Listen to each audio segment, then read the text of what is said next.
Hello, Paranormal M viewers. How's your day going? Still having trouble sleeping? I'm truly happy and feel really lucky to be here sharing my paranormal experiences with all of you. Thank you so much for sending in your own stories. And don't forget to drop a comment below and let me know how your day was. I read every single one. Now, let's dive into today's paranormal experience. Please subscribe to the channel and turn on notifications. Alright, so for most of my early 20s, I was that guy. You know the one. The loud, smug, there's no such thing as ghosts type, who'd roll his eyes at anyone talking about spirits, UFOs, anything remotely out there. If someone brought it up in the pub, I'd take the piss like it was my job. My whole worldview was tiny and tight and boring. And I honestly thought that made me clever. Back then, I was living with my girlfriend at the time. Let's call her Hannah. And on her street, there was this big corner house that always stood out. Tall fence all the way around it, neat as anything, like it was guarding some secret little world. In the middle of the fence, there was this small gate where you could peek into the garden, and it was immaculate. Trimmed hedges, tidy paths, flowers that looked like someone fussed over them every single day. An elderly woman lived there alone. I didn't know her name then, so I'll just call her Mrs. Doyle. You'd see her constantly, slowly pottering about, then stopping by that little gate like it was her favorite post in the universe. She'd chat to neighbors, watch the street, smile politely, have a little nosy. Just a familiar presence, really. The kind of person you don't think much about until they're suddenly not there. I never actually spoke to her. Not properly. I'd see her loads, but I was always in my own bubble. Head down, on my way somewhere, thinking I had life all figured out. And then this happened. One night, I remember it clearly because it was so ordinary right up until it wasn't. I got back to Hannah's place around 10:45 p.m., give or take. I'd been around my mate Callum's for a bit. Nothing weird, no spooky mood, no scary stories. Just a normal night. I pulled up and parked along the curb, right near that corner house. It was dark, quiet, streetlights humming like they do, and I genuinely wasn't thinking about anything at all. I turned the engine off, stepped out, and as I swung the car door shut, I noticed something that made my stomach do this weird little drop. There was light. Not like a car headlight. Not like a phone screen. It was coming from the gate in the fence, the one you could see through. So I looked. And standing there, behind the little gate, was Mrs. Doyle. Only it wasn't her, not the way you'd normally see her. She looked like a figure made of mist and air, translucent, foggy around the edges. And she was giving off this pale white glow that wasn't just on her. It spilled outward, like it had weight. The fence beside the gate actually looked brighter, like it was being lit up by her. I remember thinking, in the most ridiculous, automatic way, what the hell kind of light is that? Then she turned her head and looked straight at me. And I swear to you, this wasn't some vague, I felt watched thing. Our eyes met. It was a moment of direct acknowledgement, like she'd noticed me noticing her. And as soon as we locked eyes, she moved. But not like a person stepping back or turning away. She drifted sideways, smooth and silent, like she was gliding, like the air itself was carrying her. And she slid behind the fence line and was just gone. Not vanished in a dramatic flash, just removed from my view in a way that didn't follow normal movement. You imagined it. You're tired. Streetlight reflection. Your eyes adjusted weird. Anything that didn't involve admitting what I'd just seen. I went inside, still trying to laugh it off because that's what I always did. Hannah was in the living room, and I said something like, trying to sound casual, but my voice was shaky. You're going to think I'm losing it, but I'm pretty sure I just saw, like, a ghost by the old woman's gate. and Hannah just looked at me, completely calm, and went, "You do know she passed away a few days ago, right?" It hit me like someone dumped ice water down my spine. I just stopped, like my body didn't know what to do next. Because that sentence, those words, took what I'd been desperately trying to turn into a mistake, and it pinned it to the wall as something real. I felt my face go hot, then cold. My eyes started watering without me even understanding why. I wasn't sobbing like in a movie, but I was in this raw, stunned state where everything felt too sharp and too loud and too true. I kept replaying the scene in my head on a loop. The glow, her shape, the fence lighting up, the look, the drifting motion. I must have paced the room for ages. I probably sounded mad. And honestly, thinking back now, it's almost funny, because I'd spent years mocking people for having exactly the kind of reaction I was having. But in that moment, I wasn't laughing. I was terrified, yeah, but more than that, I was shaken to the core, like a pillar inside me had cracked. Because I didn't just believe something then, I knew something. And once that door opens in your mind, you can't close it again. That was the start of this whole turning point for me. Suddenly it wasn't, "Are ghosts real?" It became, okay, if that was real, then what else have I been arrogantly dismissing? I went from someone with a narrow little worldview to someone who couldn't stop asking questions. I started reading, listening, learning. Not in a paranoid way, not like I was hunting spooks in the dark, but like someone who'd realized the map they'd been using their whole life was missing entire continents. And look, I'm not here to convince you. I don't even blame anyone who rolls their eyes. If you'd told the old version of me this story, I would have laughed in your face. But I saw what I saw. And there's a difference between entertaining ghost stories, or even choosing to believe them, and knowing, because you've had your own moment where reality doesn't give you a choice. That night by the gate did that to me, and I've never been the same since.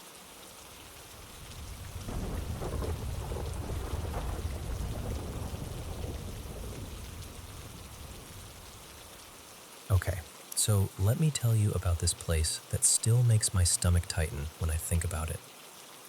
Two of my friends, Milo and Rin, moved into this neighborhood that's packed with condos, and every building has a name. Like, they're all named after different cities in my country. It sounds kind of cute at first, right? Like a themed little village. But one building across from theirs, that one felt different. It faced the main road, and it was huge. Basically, two buildings fused together, like someone decided one condo block wasn't enough. And because it was so big, with so many corners and stairwells and echoey spaces, it became our default hangout spot whenever we visited. We'd run around, play games, dare each other to go up floors alone, stuff like that. We called everyone by nicknames because our friend group was honestly a whole crowd. It made it easier, and it also made everything feel like a game. Like we were all characters. Until the building started acting like it was playing back. One night, way too late, like after midnight late, we were heading back to Milo and Rin's place, and we split into two groups. I was walking outside with Milo and my friend Jay, sticking to the road. My sister Nina went with Rin, and they decided to cut through the big building, like it was no big deal. Nina thought it'd be funny to scare Rin, so she ducked behind one of those thick concrete pillars near the entrance. She waited, quiet as a statue. But Rin didn't react. He looked around for her for a second, got bored or confused, and just left. He thought she'd walked ahead, and Nina, still hiding, didn't realize he was already gone. And then she heard footsteps upstairs. Not loud, just enough to make her freeze. She heard people on the second floor, and she swore she heard me and Rin whispering and giggling like we were messing around up there. like we were calling to her without actually calling to her. So she ran up the stairs. Fast. Like, I'm gonna catch you guys fast. But when she reached the second floor, it was empty. Completely. No me. No Rin. No shadows moving. No laughter. Just the sound of her breathing and the building's weird, hollow quiet. She got that panicky feeling where you suddenly don't want to be loud anymore. So she called my phone. And this is the part that makes my skin prickle every time. Not from her phone. From inside the building. From the ground floor. Like my phone was downstairs ringing somewhere behind her. But then the call got rejected. She called again, hands shaking at this point. And this time I answered normally. Like I was just walking along outside like nothing had happened. She asked, "Where are you?" And I told her, "We're outside. We already passed the building." And she went silent for a second, then said, "I just heard you upstairs." When she explained everything, we didn't even try to act brave. We ran back to the apartment, and for the first time I remember thinking, that building can imitate us.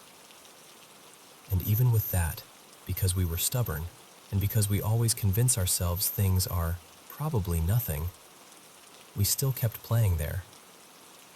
A few nights later, we were playing this variation of infection hide and seek. Everyone was searching except Rin. Rin hid in one of those, between the second and third floor. I was on the stairs between the first and second floor, going up slowly, trying not to make noise, listening. And right as I got close to the second floor, I heard Rin laughing from the first floor. And I heard Jay too, clear as day, laughing and saying something like, "Got you.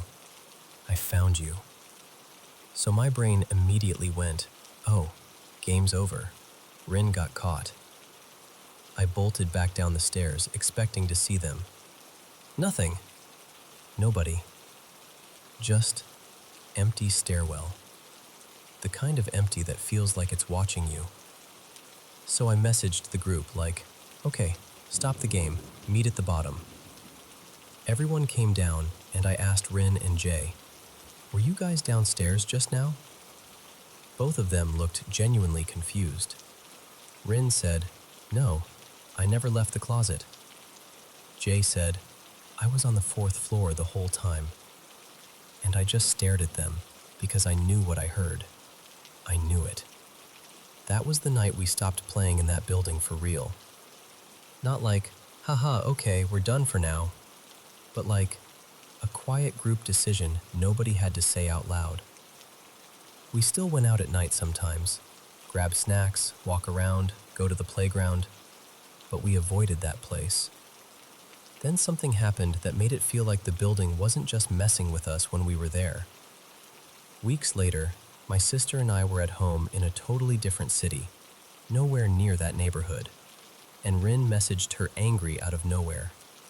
He was like, "Why didn't you tell me your family came to my area?"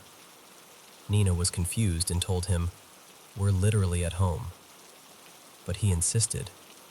He said he saw someone who looked exactly like her walking into that same big building across the street while he was out walking his dog.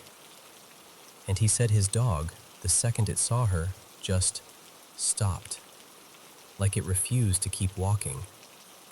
And when he realized we weren't there, he didn't even argue anymore.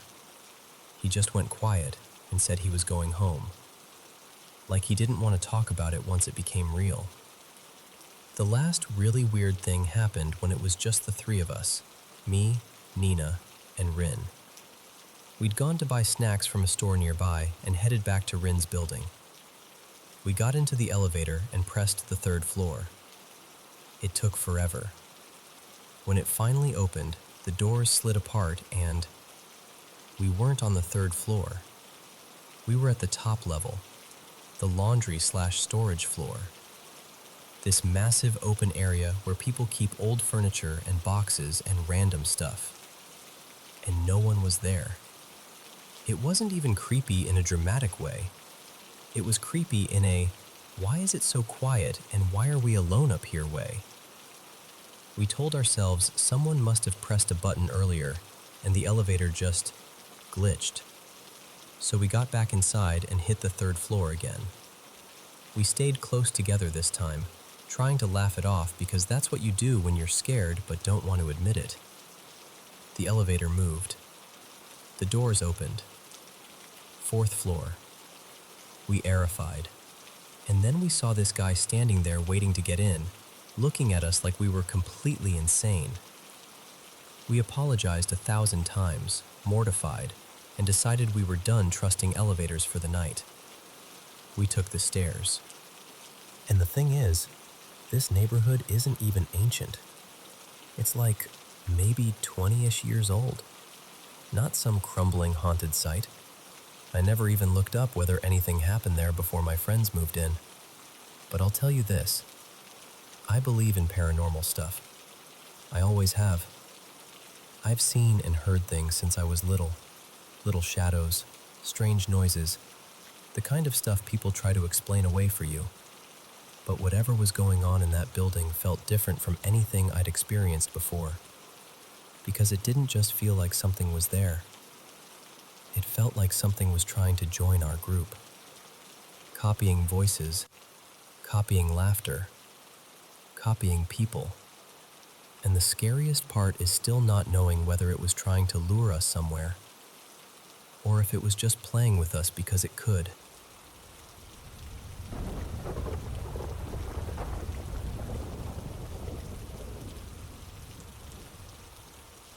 So this happened in early October. One of those afternoons where lunch is long gone, but the day still hasn't decided to let go of the light. My family and I were heading back down the Franklin Trail near Black Diamond. The forest felt washed out and hushed, like everything had been softened around the edges. A thin fog hung between the trunks, and this cold, light rain kept ticking against the leaves overhead. Steady, gentle, almost patient. And as we walked, the old mining town ruins sat scattered around us, like memories that didn't know they were supposed to disappear. Stone foundations, half-swallowed lines where houses used to be, empty rectangles of space where whole lives once happened. Kitchens, beds, arguments, laughter. Gone, but not entirely gone. We were moving downhill, and I remember turning, maybe not all the way around, just enough to glance back up at my family. I wanted to see where everyone was, who was talking, who was lagging behind. But before I even found their faces, something else pulled my attention. Across this open stretch, where the houses used to stand, I saw a figure slide into view. Not walk, not step, just glide. Slow, smooth, deliberate. Like it knew the layout of that place better than I did. Like it was following a route that had been familiar for a very long time. It looked adult-sized, but it wasn't solid. It had that strange, half-there quality, like it was made of wet air and shadow instead of skin and fabric. I couldn't really make out legs at all, just this upper body moving quietly through the space. One arm was lifted slightly, like it was carrying something small, or maybe holding something close. And here's the part that still makes my stomach go a little tight. It didn't feel evil. It didn't feel aggressive. It felt calm, too calm, like the whole forest paused out of respect while it passed. That kind of calm that makes you feel noticed, but not threatened. Like you've been seen, acknowledged, and then politely dismissed. I started to turn fully toward it, and I swear I wasn't even completely facing it yet, maybe 3/4 of the way around, when it just thinned out. Broke apart into the fog like breath in cold air. 1 second it was there, and the next it was nothing but mist and rain. I didn't say a word. I told myself the usual things. It was the light, the fog, my brain filling in shapes. I kept it tucked inside, quiet. because I didn't want to be the person who makes everyone uneasy on a family hike. And then my little brother, Miles, who was about 5 back then, trailing behind us a little ways, suddenly caught up and took my mom's hand. And in this small, matter-of-fact voice, like he was asking about a bird or a trail sign, he said, "Mom, who was that man that just went by?" No fear, no drama, just a simple question. And my mom looked around, confused, because there wasn't anyone there. No footsteps, no voices, no other hikers passing us. Nothing moving except the rain and the fog drifting through the trees. And I remember standing there thinking, okay, so it wasn't just me. To this day, that moment stays with me. The quiet drizzle, the ruins sitting there like a half-remembered story, and that figure moving through a town that technically doesn't exist anymore. And sometimes I wonder, did we both see the same thing? Or did that place show each of us our own version of someone who never really left Franklin at all?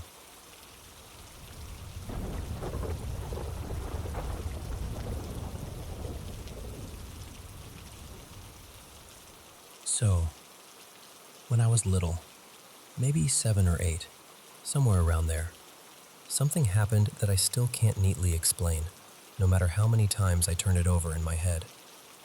I wasn't half asleep. It wasn't one of those scary dreams that lingers when you wake up, and it definitely wasn't sleep paralysis. I've dealt with that later in life, and it's its own very specific kind of awful. This felt different. This felt real, like the kind of memory that has edges. I remember being in the living room at the back of the house, curled up on the carpet, watching some cartoon on TV. My Aunt Leanne, was on the couch behind me, wrapped in a blanket, and she says in this casual voice, "Hey, can you grab my thick socks from my room? My feet are freezing." And I did that kid thing where you immediately picture the darkest part of the house and decide it's basically another dimension. I went, "But it's dark down there. I don't want to." She chuckled like I was being dramatic and said, "Oh, stop it. We're right here. You'll be fine." So I got up. To get to her room, you had to pass this short little hallway that cut by the front sitting room, the one we barely used. During the day, it was just a boring, empty room with a big window and a couple of chairs that never got sat in. At night, though, it felt like a mouth, like it could swallow sound. The hall itself was dim, but the front room was almost completely dark. No lamp, no glow, just this heavy shadow pooled in the corners. I remember stepping forward and feeling that sudden, sharp wrongness. You know how your stomach drops when you realize you left your bag somewhere? Like that, but colder. Like my body knew something before my brain caught up. And then I saw them. Eyes. Not a reflection, not a trick of light. 2 bright yellow-orange eyes, round and fixed, staring straight through me like I was the only thing in the world. They weren't blinking. They weren't moving.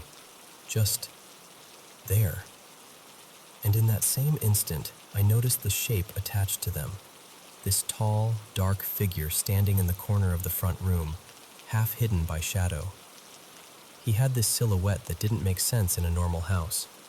A wide brim hat, something like a long coat or cloak hanging off him. And those eyes, those awful, glowing eyes, were the only clear feature. I stopped so hard I swear my whole body locked up. I tried to shout back to Aunt Leanne. I tried to make any sound at all, but nothing came out. It's like my throat forgot how to work. My arms felt heavy. My legs felt rooted. And the worst part? He called me over. I can't tell you if I heard actual words. I can't honestly say he said, "Come here," out loud. But I knew what he wanted the same way you know when someone behind you is staring. It was like the instruction landed inside me without using sound. And even though every part of me was panicking, my feet started moving. Slow. One step, then another. Like I was being pulled by an invisible string.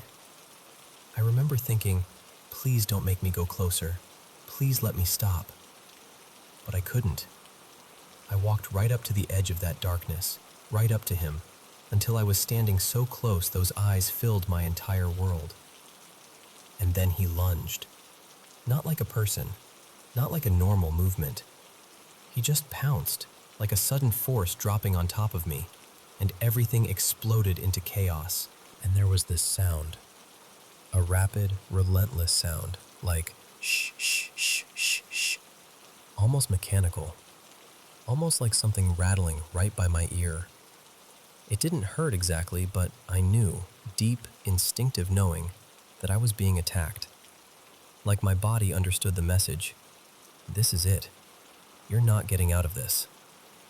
And then, nothing. That's the part that still makes my skin prickle when I think about it.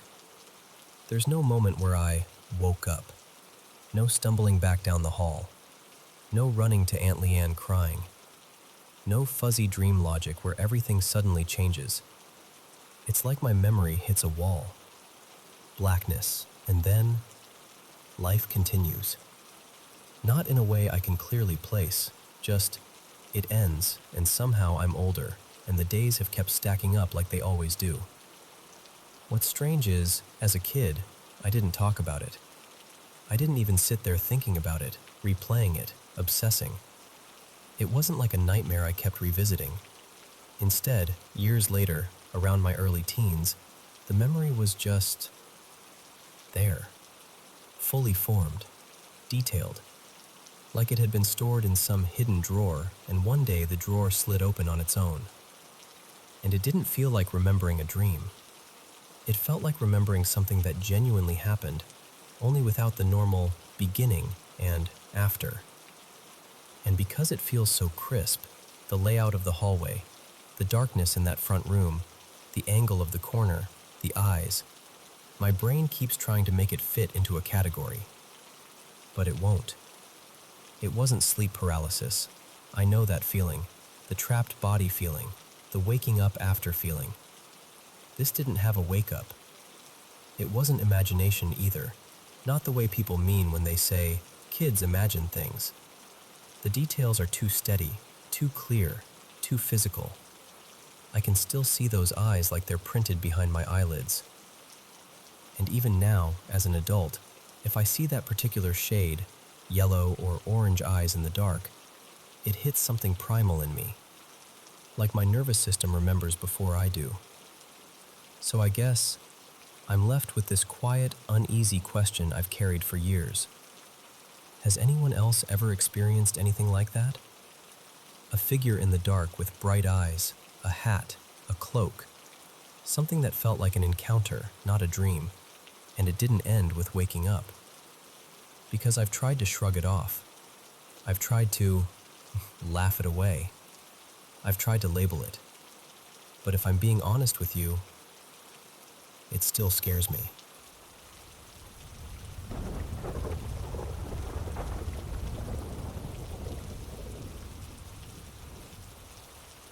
So, in our village there's this old church. It sits a little off the main road, half hidden by trees, like it's trying not to be noticed. My grandmother, her name is Alina, and she's the kind of person who remembers everything, told me she saw it when she was a girl. Not like it is now. Back then, she said, it was beautiful, solid, bright inside, like it still had a heartbeat. She thinks it was built sometime in the 1910s, maybe a bit earlier. Nobody's completely sure because records got messy. And after the war, it was shut down, locked up, abandoned, and slowly, it just started falling apart. Roof sagging, plaster peeling, weeds climbing right up the steps like they owned the place. But the strange things, Elena always makes a point of this, didn't really start right away. She told me about a man named Merrick, who worked at a small carpentry shop not far from the church. One ordinary day, he had an accident.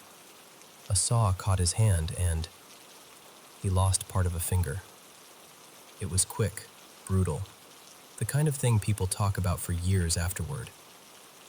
And Alina said after that, Merrick changed. Not in a dramatic way at first, just off, quieter, tense, like he was constantly listening for something. Then one evening, he started telling people he'd seen something inside the church. A shadow. He said it looked like a person standing near the front, facing the wall, just standing there like it had been put in place and forgotten. And the worst part, he swore, was that the shadow moved. Not walking, nothing that clear. More like it turned its head, slowly, like it realized someone was watching.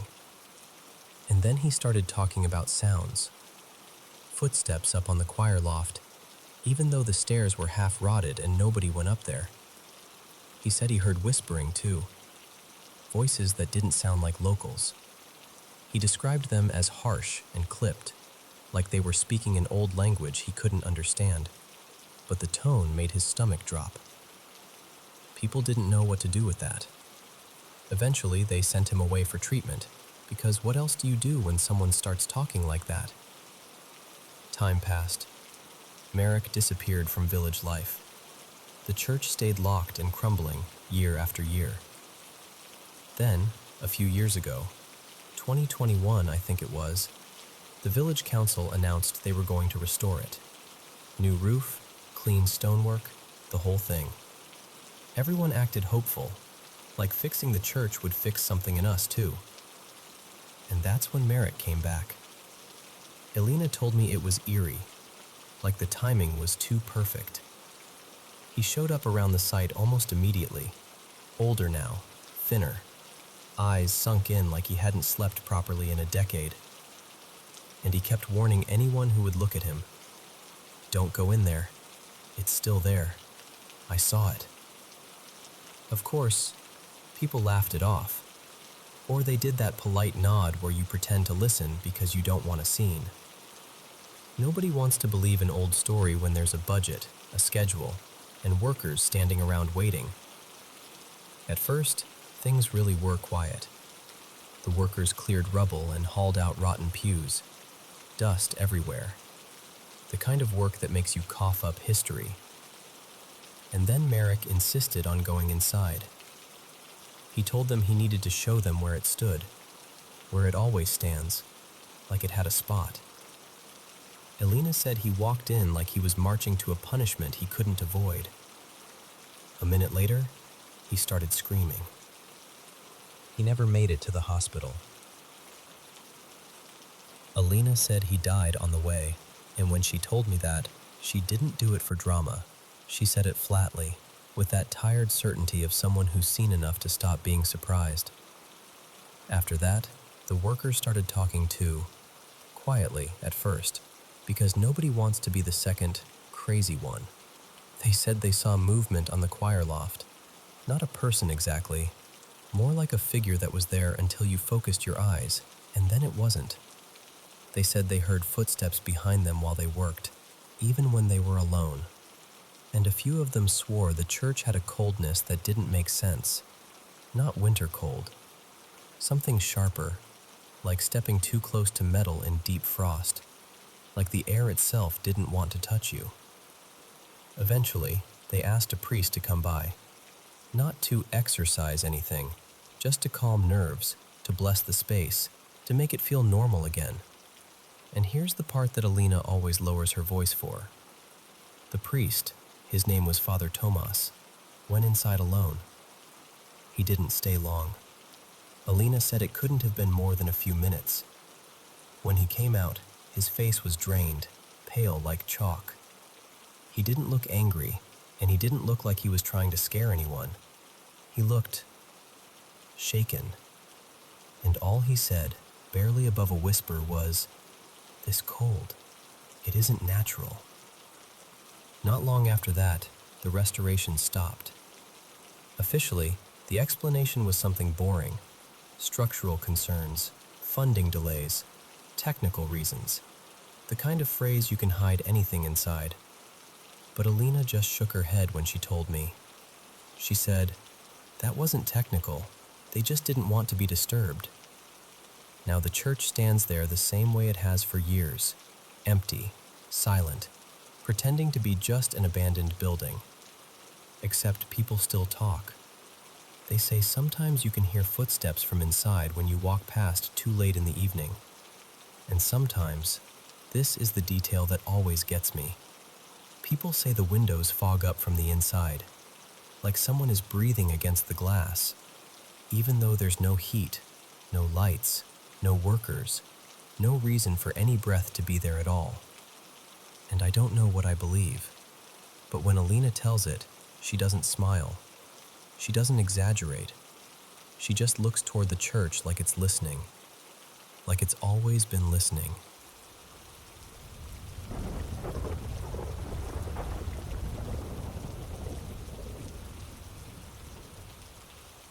So, I don't talk about this a lot, but I want to tell you because it still sits with me in that tender, complicated place.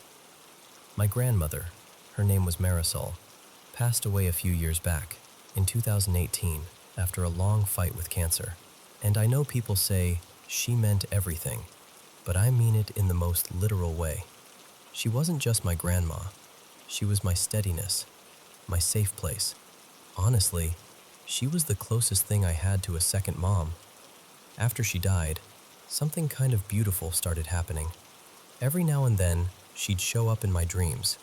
Not in a spooky way, more like she'd just arrive, like she'd stepped into the room mid-conversation. Sometimes she'd interrupt whatever random dream I was having, and suddenly it would be her and me, sitting together like we used to. We'd talk about my life, the little things, the hard things. She'd look at me like she could still read me better than anyone, and I'd wake up feeling held. A couple years later, I started exploring my spirituality more, kind of an eclectic, intuitive path. Nothing super strict, just me learning what felt meaningful and grounding. And then one autumn, late October, when the air gets sharper and everything feels a little thinner somehow, I dreamed about her again. I woke up with that ache in my chest, the kind that's half comfort and half missing. And I got this idea. One of those ideas that seems gentle in your head, like, why not? What's the harm? I thought, maybe I could invite her to visit on the night before Halloween. Not force anything, just open a door and let her decide. I looked up something simple. It was framed like a safe invitation, like, only the person you're calling, only if they want to come. And I remember thinking, okay, that feels respectful. That feels careful. So I set everything up. I gathered little pieces of her, photos, a bracelet she wore all the time, a card she'd written me, a tiny trinket box she used to keep on her dresser. I lit a couple candles. I sat there at my altar and just talked, quietly, like she was across from me. I told her what I'd been doing, what I was scared of, what I wished I could ask her. I even laughed a little, because I could almost hear what she'd say back. And at the end, I remember whispering something like, if you want to come near, you can. If not, that's okay too. I love you either way. Then I blew out the candles and went to bed thinking, well, that was sweet. That was harmless. The next day, I'm home alone. Middle of the day, maybe around 1, just eating lunch on the couch. My laptop is open nearby, work stuff paused. The house is quiet. No TV on, no music, nothing. And then I look up and I see it.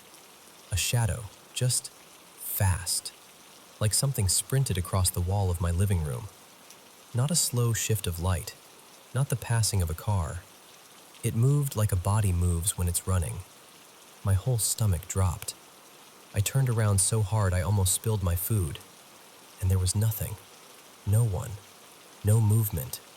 Just my hallway staring back at me like it always had. And from that moment, the house started feeling off. It wasn't constant, and that somehow made it worse. Little things.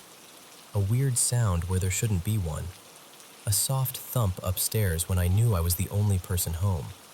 Lights seeming a little too flickery, like they couldn't decide if they wanted to stay put. And at night, Ugh, my dreams got strange, heavy, like I was walking through places that looked familiar but weren't. And then came the dream that finally tipped me over the edge. I'm trying not to panic, because dream logic makes you do that, right? You try to be brave because you think you have to be. Then suddenly, Marisol is there. Not ghostly, not faded, just her. And the moment I see her, I feel relief so sharp it almost hurts. But her face is different than usual. She looks worried, focused, like she's scanning the room for something I can't see. She doesn't say much. She just takes my hand, firm, like, listen to me, and leads me toward the downstairs area. And I remember this very clearly. She squeezed my hand like she was trying to warn me without scaring me. Then I woke up, and I sat up in bed and I thought, nope, that's it, that's enough. Because what scared me wasn't just the spiders or the weirdness. It was the feeling that she wasn't visiting me the way she used to. It felt like she was showing up because something was wrong. And the thought hit me, cold and awful. What if I invited her here and didn't give her a way to leave? Or worse, what if I opened something I didn't mean to open? So I did what I should have done from the start. I shut it down. I cleansed the house. Really thoroughly. I opened windows. I went room to room. I used smoke, herbs, things that feel protective to me, sage and lavender, prayers, boundaries spoken out loud. I didn't do it angrily, more like with shaky hands and a steady voice, like telling a child, okay, party's over, everyone out, this is my home. And after that, the weird stuff stopped. No more sprinting shadows. No more little uncanny noises that made my skin prickle. The air felt normal again, like my house belonged to me. But the part I didn't expect, the part that still makes me swallow hard when I think about it, is that Marisol stopped visiting my dreams too. It was like, when I cleaned everything out, I swept away the only doorway she'd been using to reach me. And I miss her. I miss her so much. Not in a dramatic way. In a quiet way that shows up when I'm folding laundry or making coffee or standing in the grocery store and thinking, she would have told me what to do here. I tried again this past year, more carefully, more respectfully, with clearer boundaries. And I cleansed afterward too, just to be safe. But she didn't come. And I don't know what that means. Maybe she's at peace and doesn't need to check in anymore. Maybe I scared myself so badly that my dreaming mind shut the door. Or maybe, this is the thought that I hold most gently. Maybe she did come, once, long enough to take my hand and guide me away from something. And that was her way of protecting me one last time. Either way, I still talk to her sometimes. Not in rituals, just in the soft places, in my head, out loud when the house is quiet. And I like to think she hears me. I really do.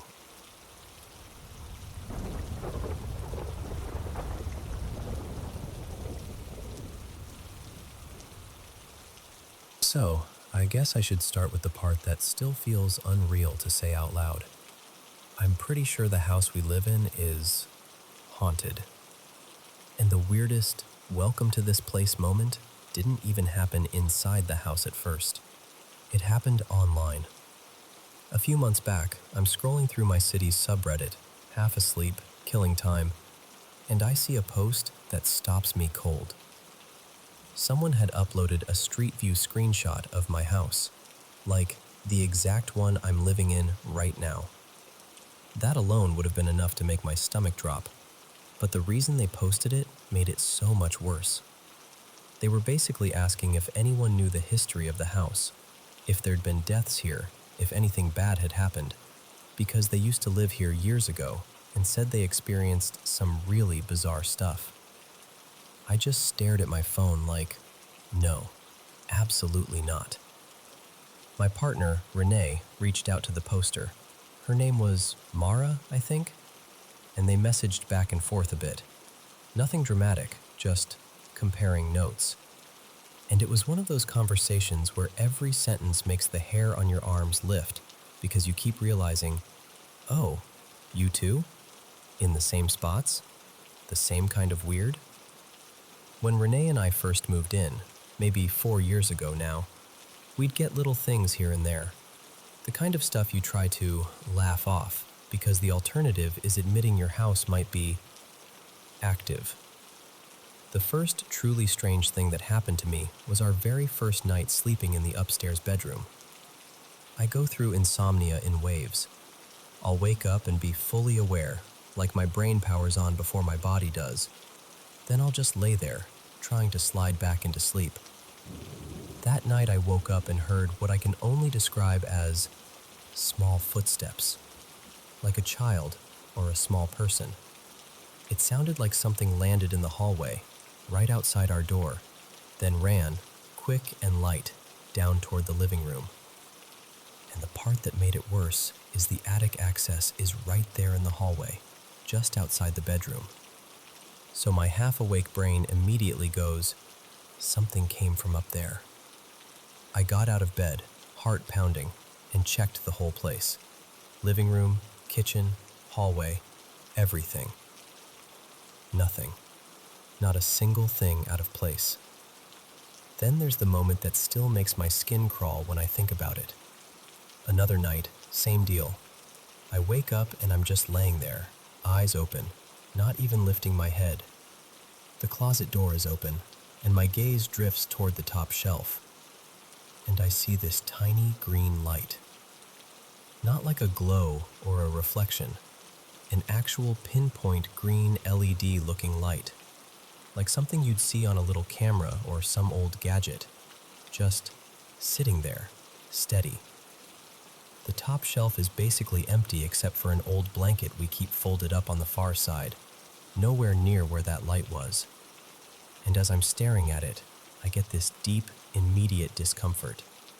Not fear exactly, more like my whole body is saying, that doesn't belong here. Don't ignore it. I watched it for what felt like forever, probably 2 minutes, maybe 3, until irritation kicked in and I sat up and turned on the lamp. Gone. Not hard to see, not maybe it was a reflection. Gone. There wasn't even anything on the shelf where the light had been. No device, no toy, no weird charger, nothing.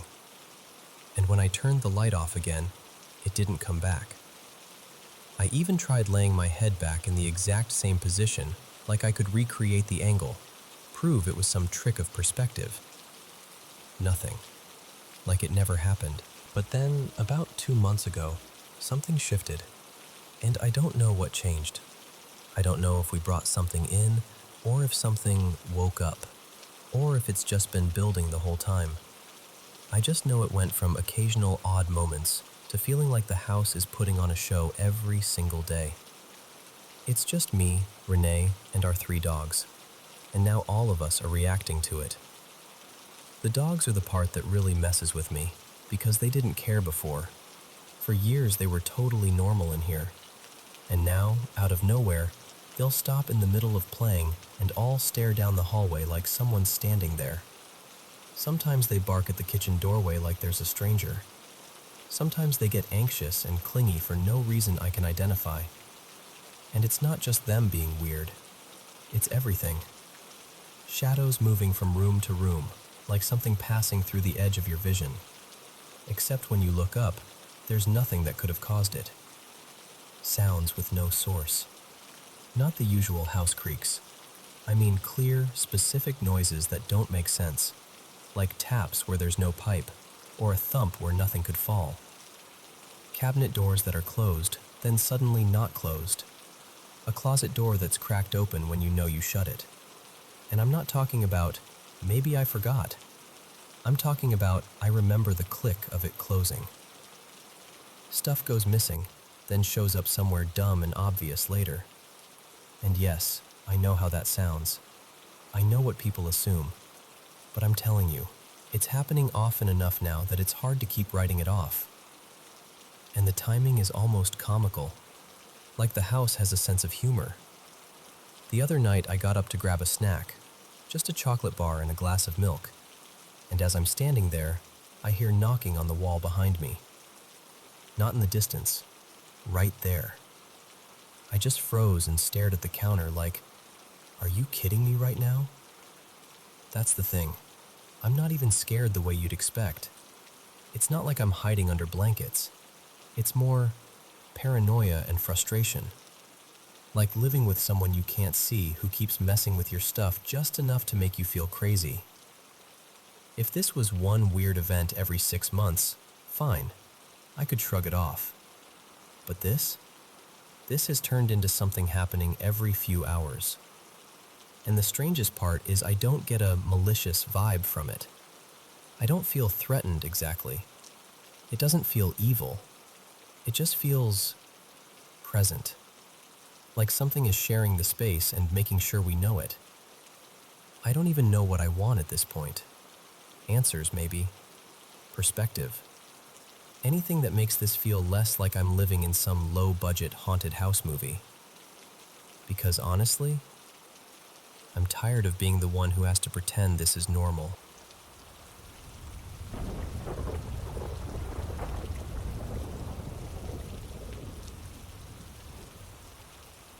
Okay, so before I get into this, I just want to say up front, I'm not someone who's super into paranormal stuff.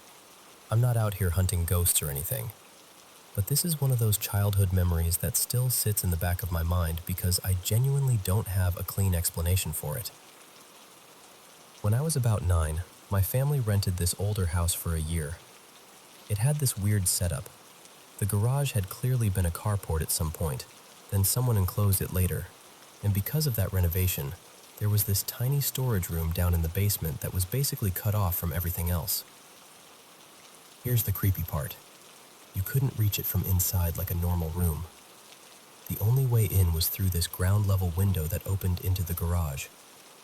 Inside, it was packed with old furniture, dusty chairs, a broken dresser, random boxes, and there was this partial wall in the back that hid the water heater area. You could access the water heater from a separate basement door, but the other side of the wall, where all the junk was only accessible through that window. So naturally, as a kid, I thought it was the coolest thing ever. Adults weren't climbing through a window to supervise us, so it became this secret clubhouse. I used to hang out down there with my little sister Maya, who was about 7, and my best friend Ethan, who was my age. We had this silly game. We called it Clinic, I think. One person was the doctor, and the rest of us had to pretend to be asleep. The doctor would leave, shut off the light, and then the people inside would start whispering, shuffling, laughing, just being absolute gremlins in the dark.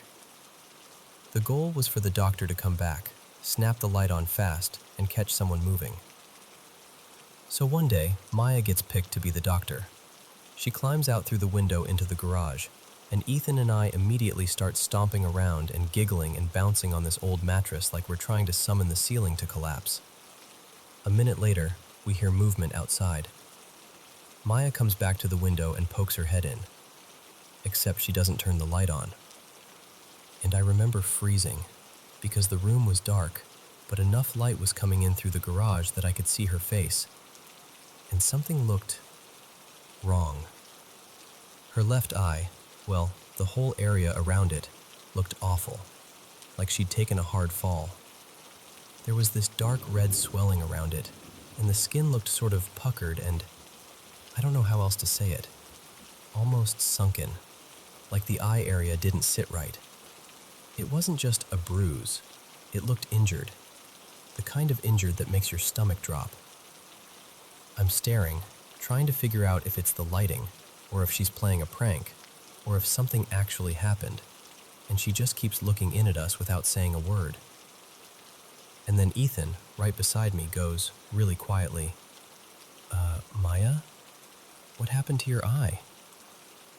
The second he says it, she lifts her hand, covers that eye, like she's ashamed or hiding it, and then she bolts, just runs away from the window. Ethan and I look at each other, and it's one of those moments where you don't even have to talk. We both had the exact same expression, like, we saw that. You saw that too, right? I immediately assume she hurt herself in the garage. So Ethan and I scramble out, run upstairs, and I find Maya in the kitchen with our mom like nothing's wrong. She's just standing there, totally normal. I grab her shoulder, spin her toward me, and I'm like, "What happened? What did you do to your face? Are you hurt?" So I tell her, right there in front of our mom, "You came back to the window and your eye looked like it was messed up, like it was bleeding or bruised. What happened?" And Maya gets annoyed, like genuinely irritated, and she goes, "I didn't go downstairs." And I'm like, "Yes, you did. You were just there." And she says it again. "No, I wasn't. I never went back down." That's the part that still gets me. Because sure, kids misinterpret shadows, right? The garage light, the angle, whatever. If it was just that, maybe I could eventually shrug it off. But Ethan and I both saw the same thing. We both reacted the same way. And we both watched Maya cover her eye and run away. After that, Ethan and I didn't even want to go back down there. For a while, the whole basement felt wrong, like it was holding its breath. I remember later trying to patch the whole thing together with some made-up explanation. Like, maybe it was a ghost. Maybe it was some weird reflection. Maybe it was, I don't know, some other version of her. Kid logic trying to put a lid on something that didn't fit. Over the years, I asked Maya about it a few times. Her answers shifted. Sometimes she'd insist she absolutely didn't go downstairs. Once, she said maybe she did go down, but thought I was trying to scare her. When I asked why she covered her eye and ran, she didn't have an answer. The last time I brought it up, she just shrugged and said she didn't really remember. But Ethan remembers. We've talked about it as adults, and we always land on the same details. The window, the dark, the eye, her hand covering it, the way she ran off. And that's why it still messes with me. Because I can almost accept that two kids got spooked by weird lighting. What I can't neatly accept is the idea that the person we saw at that window might not have been my sister at all.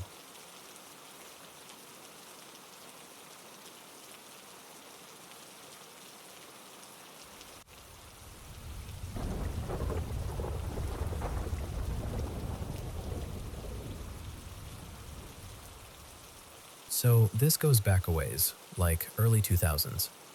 I was about 12, and my class took this weekend trip to an outdoor education place in northern Minnesota. Not Wolf Ridge. This one was called Pine Hollow Environmental Center. Same vibe though. Woods everywhere, quiet roads, the kind of dark at night that feels extra dark. Anyway, first night there, you know how it is. Everyone's supposed to be asleep, but nobody's actually asleep. We're whispering, giggling, shuffling around in sleeping bags, just completely wound up. And then we hear it. Bang. Pause. Bang, bang. Right on the wall beside us. At first we're like, okay, someone's messing around. But it keeps happening, steady, like someone's doing it on purpose. My friend Mason finally blurts out, "All right, who keeps banging on the wall?" We all swear it isn't us. Nobody's leaning on the wall, nobody's kicking it, nobody's tossing stuff. So we decide it must be the room next to ours, trying to mess with us. So we storm out, quiet storm because we don't want to get caught, and we're marching down the little hallway to confront them. And they're walking out at the exact same time. Like we both had the same idea. And it turns into this confused whisper argument. "Why are you banging on our wall?" "We're not. Why are you banging on ours?" "No, it's literally coming from your side." "It's coming from your side." And we just stand there, staring at each other, because neither group is lying. We can tell. Everyone looks genuinely freaked out.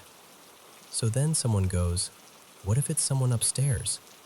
And that felt like the only explanation that didn't make us all lose our minds, because yeah, there was another floor. So we go back into our rooms, and we all get weirdly quiet on purpose, like we're trying to show we got the message. And this is the part I'll never forget. The moment we quiet down, the banging stops. Not slowly, not after a while, just stops. And we're like, okay, cool.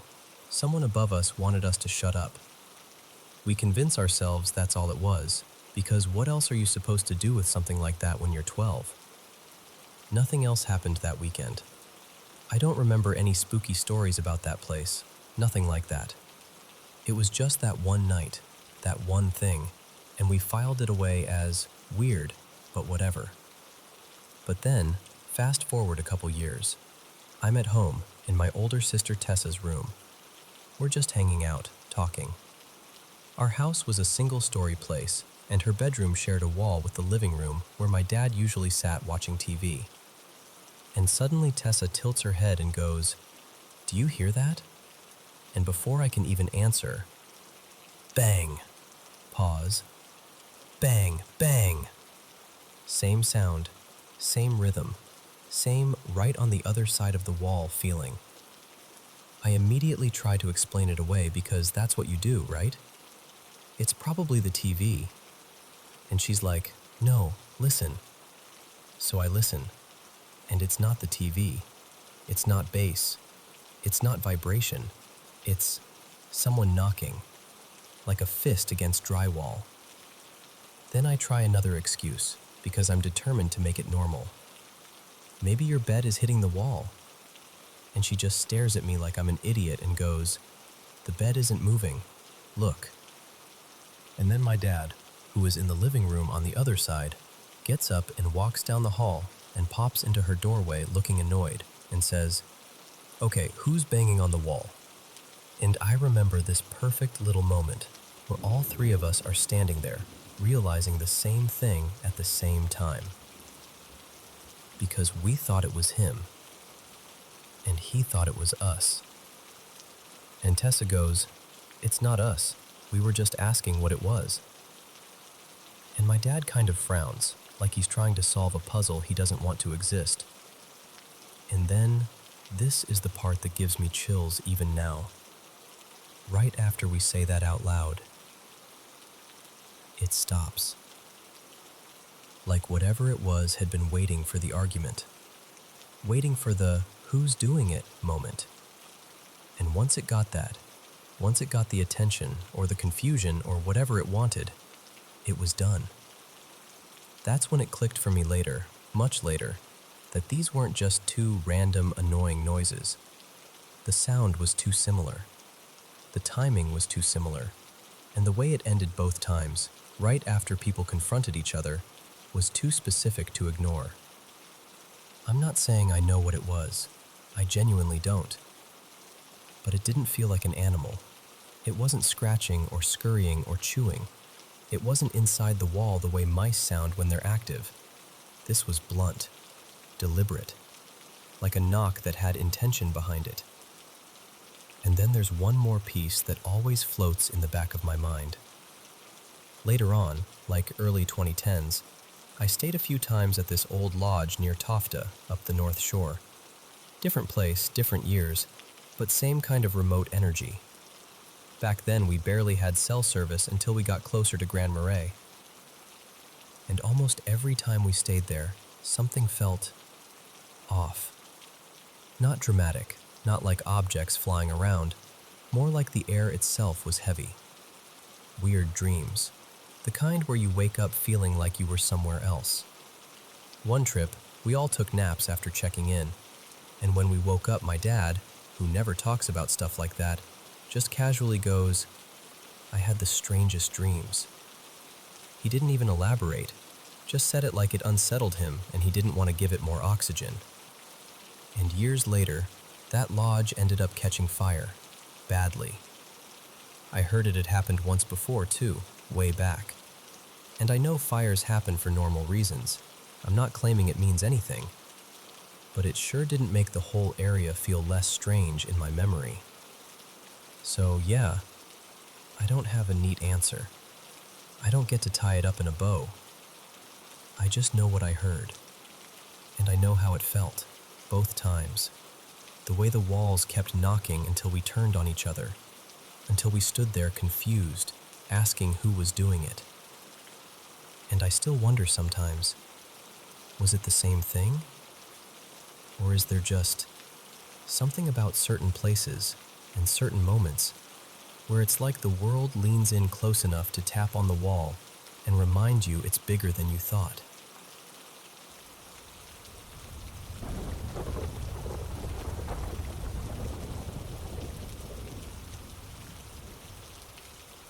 Hey, so I don't usually tell these kinds of stories like they're definitely paranormal. I'm normally the person who tries to talk myself down, you know? Like, maybe it was my brain filling in gaps, or maybe I caught something weird in my peripheral vision. I've had little moments, shadows, strange sounds, that sort of thing. But most of them I can eventually shrug off. This one? I still can't. Okay, so I was about 16, maybe closer to 17, and it was one of those quiet, nothing special afternoons where you're just rotting in your room, relaxing, scrolling, whatever. And then I suddenly remembered I needed to ask my sister something. I honestly can't even remember what it was now. Probably something stupid like if she used my charger or if she'd seen my hoodie. So I get up and open my bedroom door. Our house had this short hallway shaped kind of like a T.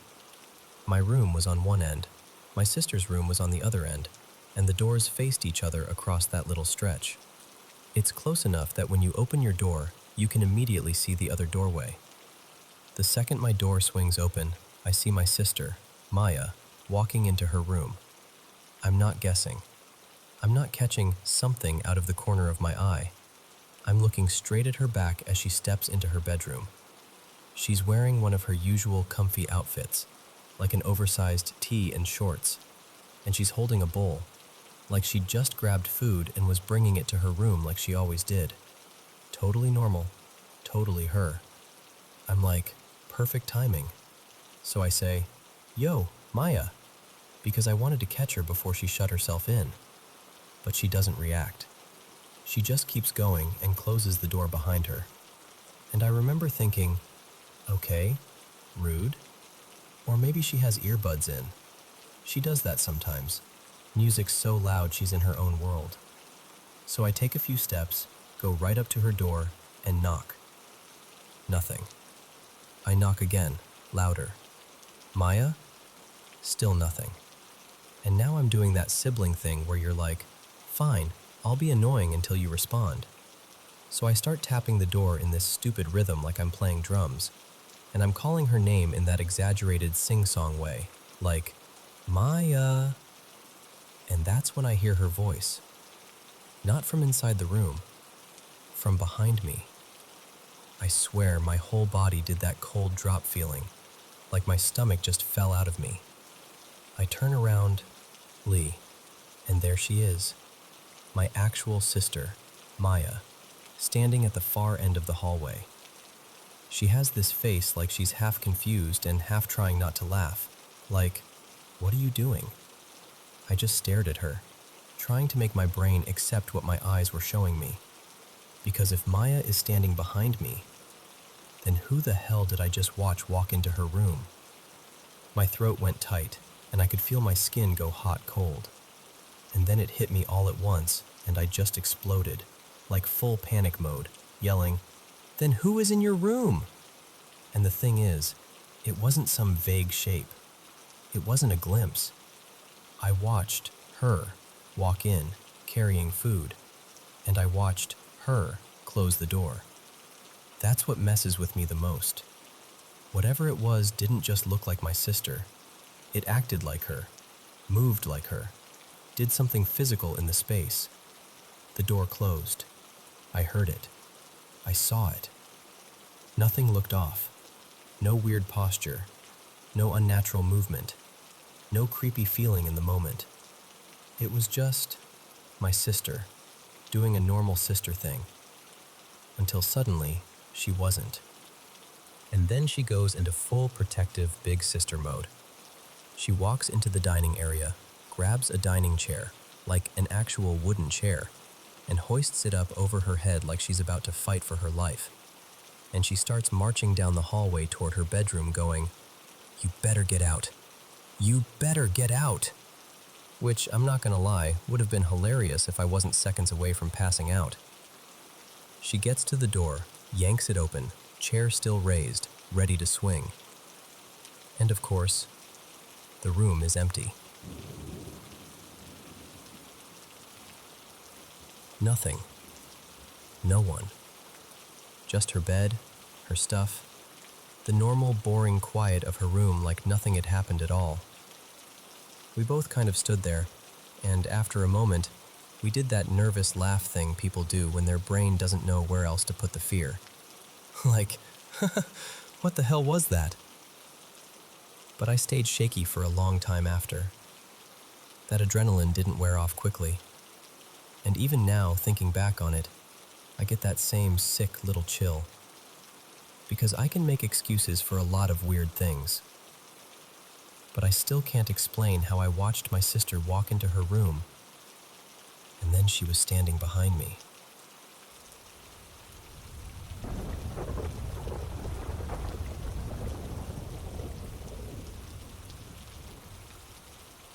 Okay, so this one's a softer, sweeter kind of spooky. More, "Aw," than, "Ah!" A few years back, I worked at this cozy little pet shop. Nothing fancy, just the usual hum of filters, the smell of fresh bedding, and that constant background chorus of birds gossiping at full volume. We had this back room that was basically our storage and chaos zone. Cleaning supplies stacked everywhere. Extra hides and ladders and toys, bags of food, all that stuff. And in the back, we kept a few bird cages too. Not for display, really, but for the birds who got stressed out by the main bird section. Some of them just couldn't handle the louder personalities out front. And listen, there was one sun conure named Pico who acted like he was auditioning for a rock concert at all times. I adored him, I really did, but wow, my ears were fighting for their lives. So for the shy or anxious birds, we'd keep them back there where it was quieter. Customers could still see them because the back door stayed open, and if someone wanted a closer look, we'd walk them back and introduce them properly. Anyway, one afternoon, I'm back there cleaning. Just me, a mop, and the sound of the store doing its normal thing. I'm turned away from the biggest cage we had in the back, grabbing supplies off a shelf, when I hear it. That very specific sound. You know that clink-clink noise when a larger bird climbs the bars of their cage? Like their little feet and beak tapping and pulling and shifting their weight. It's unmistakable. And it was coming from that big cage behind me. At first, my brain does the normal automatic thing. Cute, someone's climbing around. And then my brain catches up with my body like a cartoon character skidding to a stop. Wait, I'm getting supplies to clean a cage. That cage is empty. Because that morning, the bird who'd been in there, a sweet gray called Mabel, had finally gone home with her new family. Like, I remember waving goodbye. I remember being genuinely happy for her.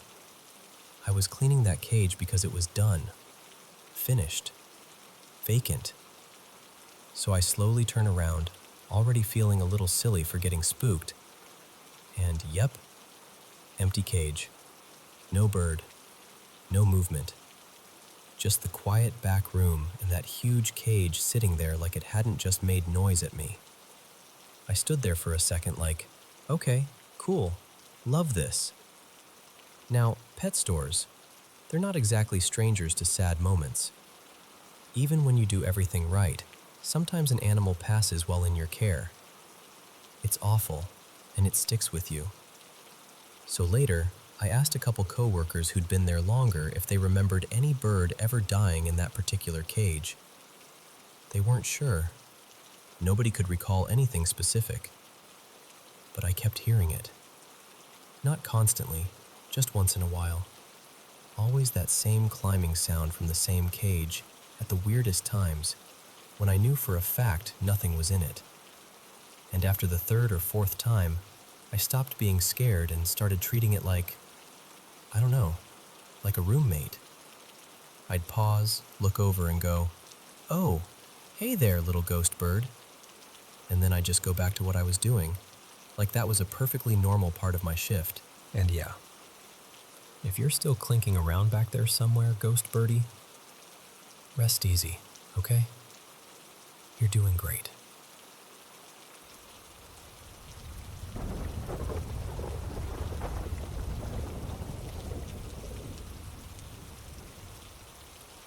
Okay, so I need to tell you something that's been sitting on my chest for days now. My dog, he was 15, almost 16, passed away really suddenly late Friday night.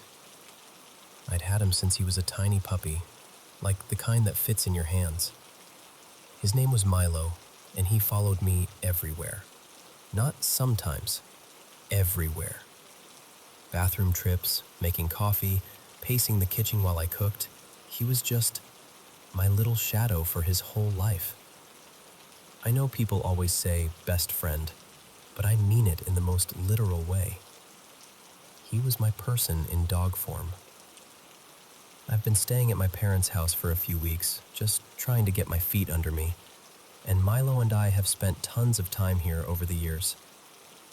This house is familiar to him, like he knew every creaky floorboard, every sunny spot, every route from the living room to my bedroom. And that's part of why this feels so intense. Because he didn't just pass away near here. He passed away here, in this house. I'm not going to get into the details because it still makes my hands shake, but it was traumatic, and it was fast, and it didn't make sense. That's the thing that keeps messing with me.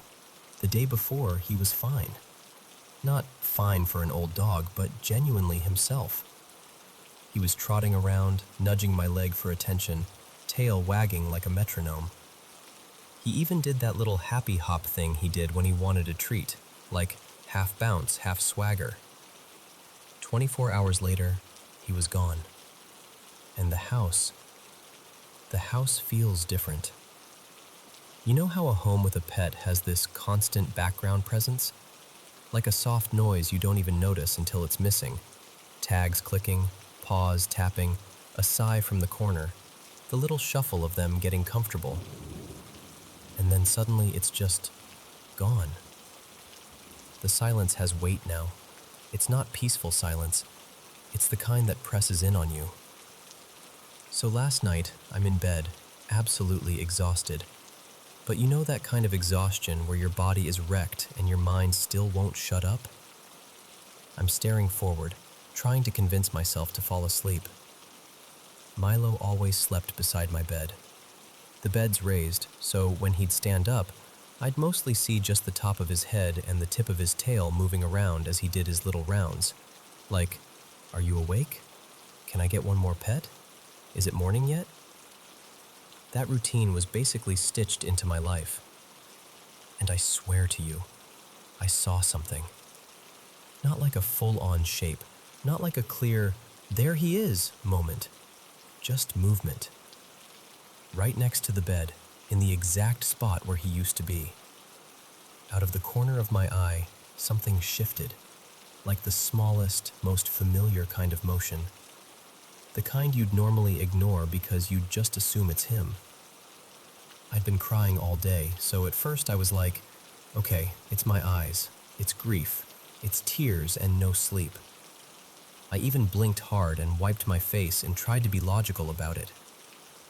But it stuck with me. That feeling of, no, I really saw that. And then tonight, this is what got me. My mom casually mentions she's been noticing movement too. She didn't say it in a dramatic way either. More like she was admitting something she'd been trying to dismiss. My room is around the corner and down the hallway, and she said she keeps seeing this constant back and forth flicker in that hallway. Like something passing through, the same route Milo used to take when he'd trot down to check on me. I didn't even tell her what I'd seen yet. She brought it up first. My mom and I both look at each other and we're like, no. And my dad goes, I just felt this huge, cold gust right next to me. Like a rush of cold air out of nowhere. So I tried to make it lighter because I didn't want to cry at the table again, and I kind of half laughed and said, well, maybe Milo's still hanging around. And my mom looked straight at me, serious, not joking, and said, I've been seeing movement in the hallway all day. That's when I finally told her what happened last night by my bed. Here's the thing. My mom and I, we're both believers. We've had experiences before, the kind you can't really explain without sounding like you're trying to convince someone. And I'm not even trying to convince you. I'm just telling you what's been happening. It honestly makes sense to me that if a soul can linger, if love can leave an imprint, it would be him. Especially with how sudden it was. Like he didn't get the slow, gentle goodbye. Like one moment he was here, doing his normal Milo things, and the next moment, whatever the next moment is, happened too fast for him to understand. And selfishly, I want it to be him. Because these past couple days have been the worst I can remember. It's not just sadness, it's physical pain. It's that hollow, shocked feeling like something essential got ripped out of the world. And the idea that he might still be nearby, still doing his little patrols, still checking on me the way he always did. It doesn't scare me. It actually feels like the only comforting thought I've had. He spent his whole life being my shadow. If there's any part of him that can still follow that habit, still love me in the same quiet, loyal way, then I hope I can feel it. Even if it's just a flicker in the hallway. Even if it's just the soft sense that I'm not entirely alone in this yet.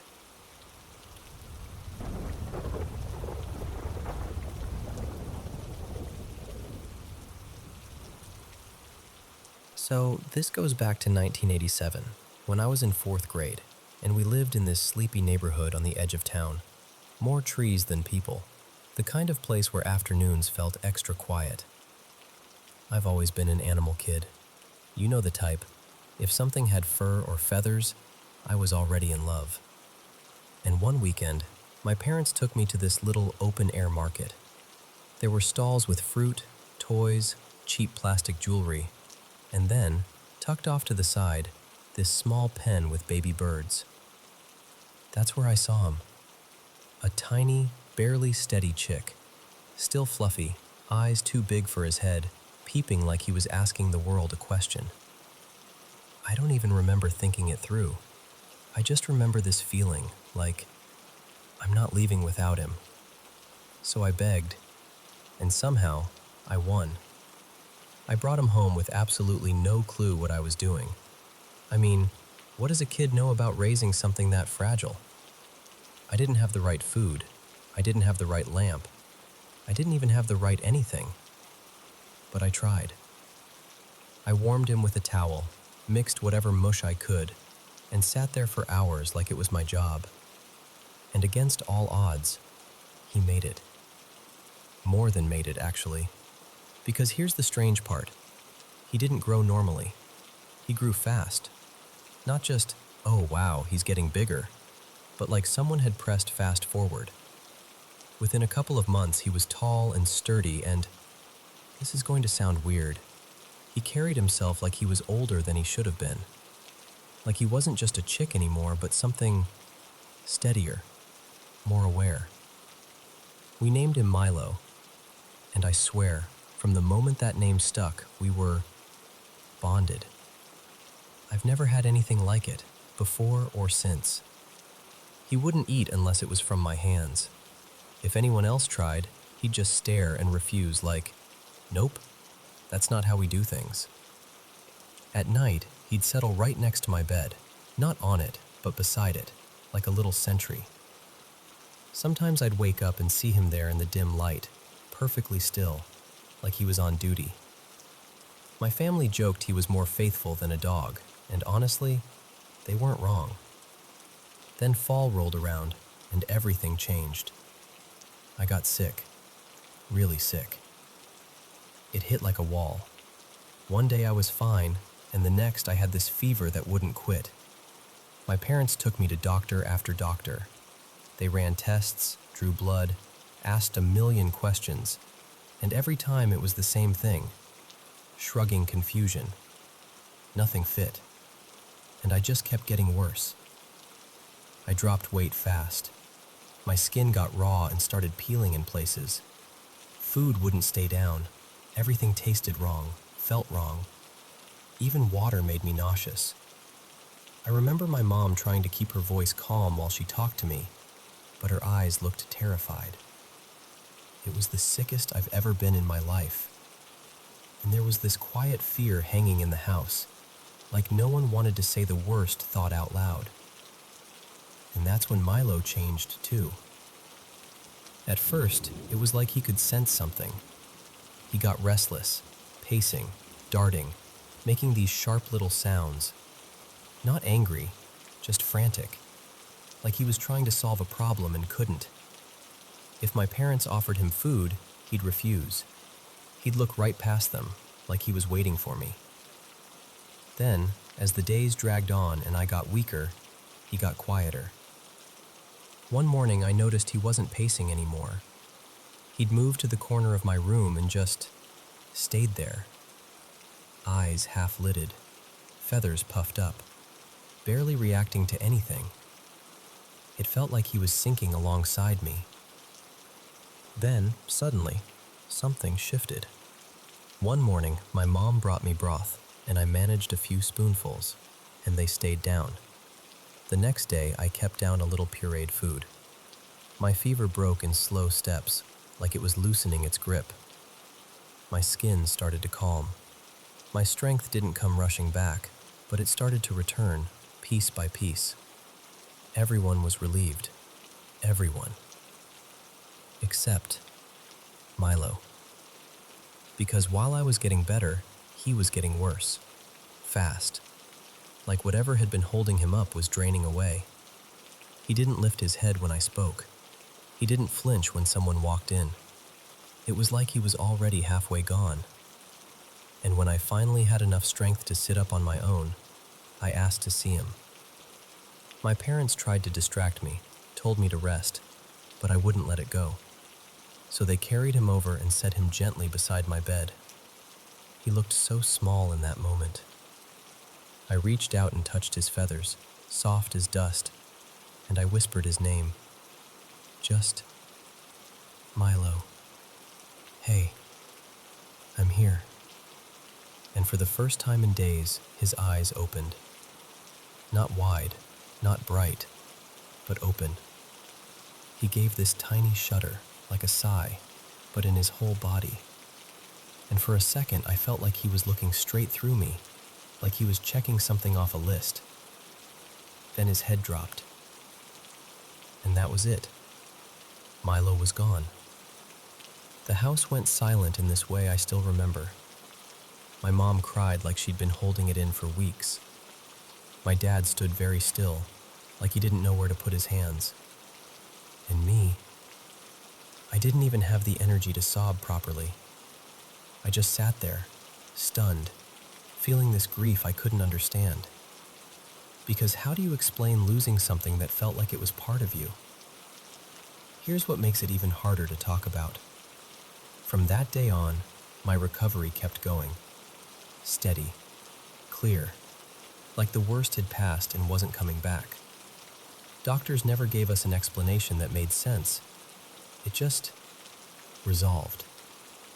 And Milo never got to see the kid he guarded actually come back.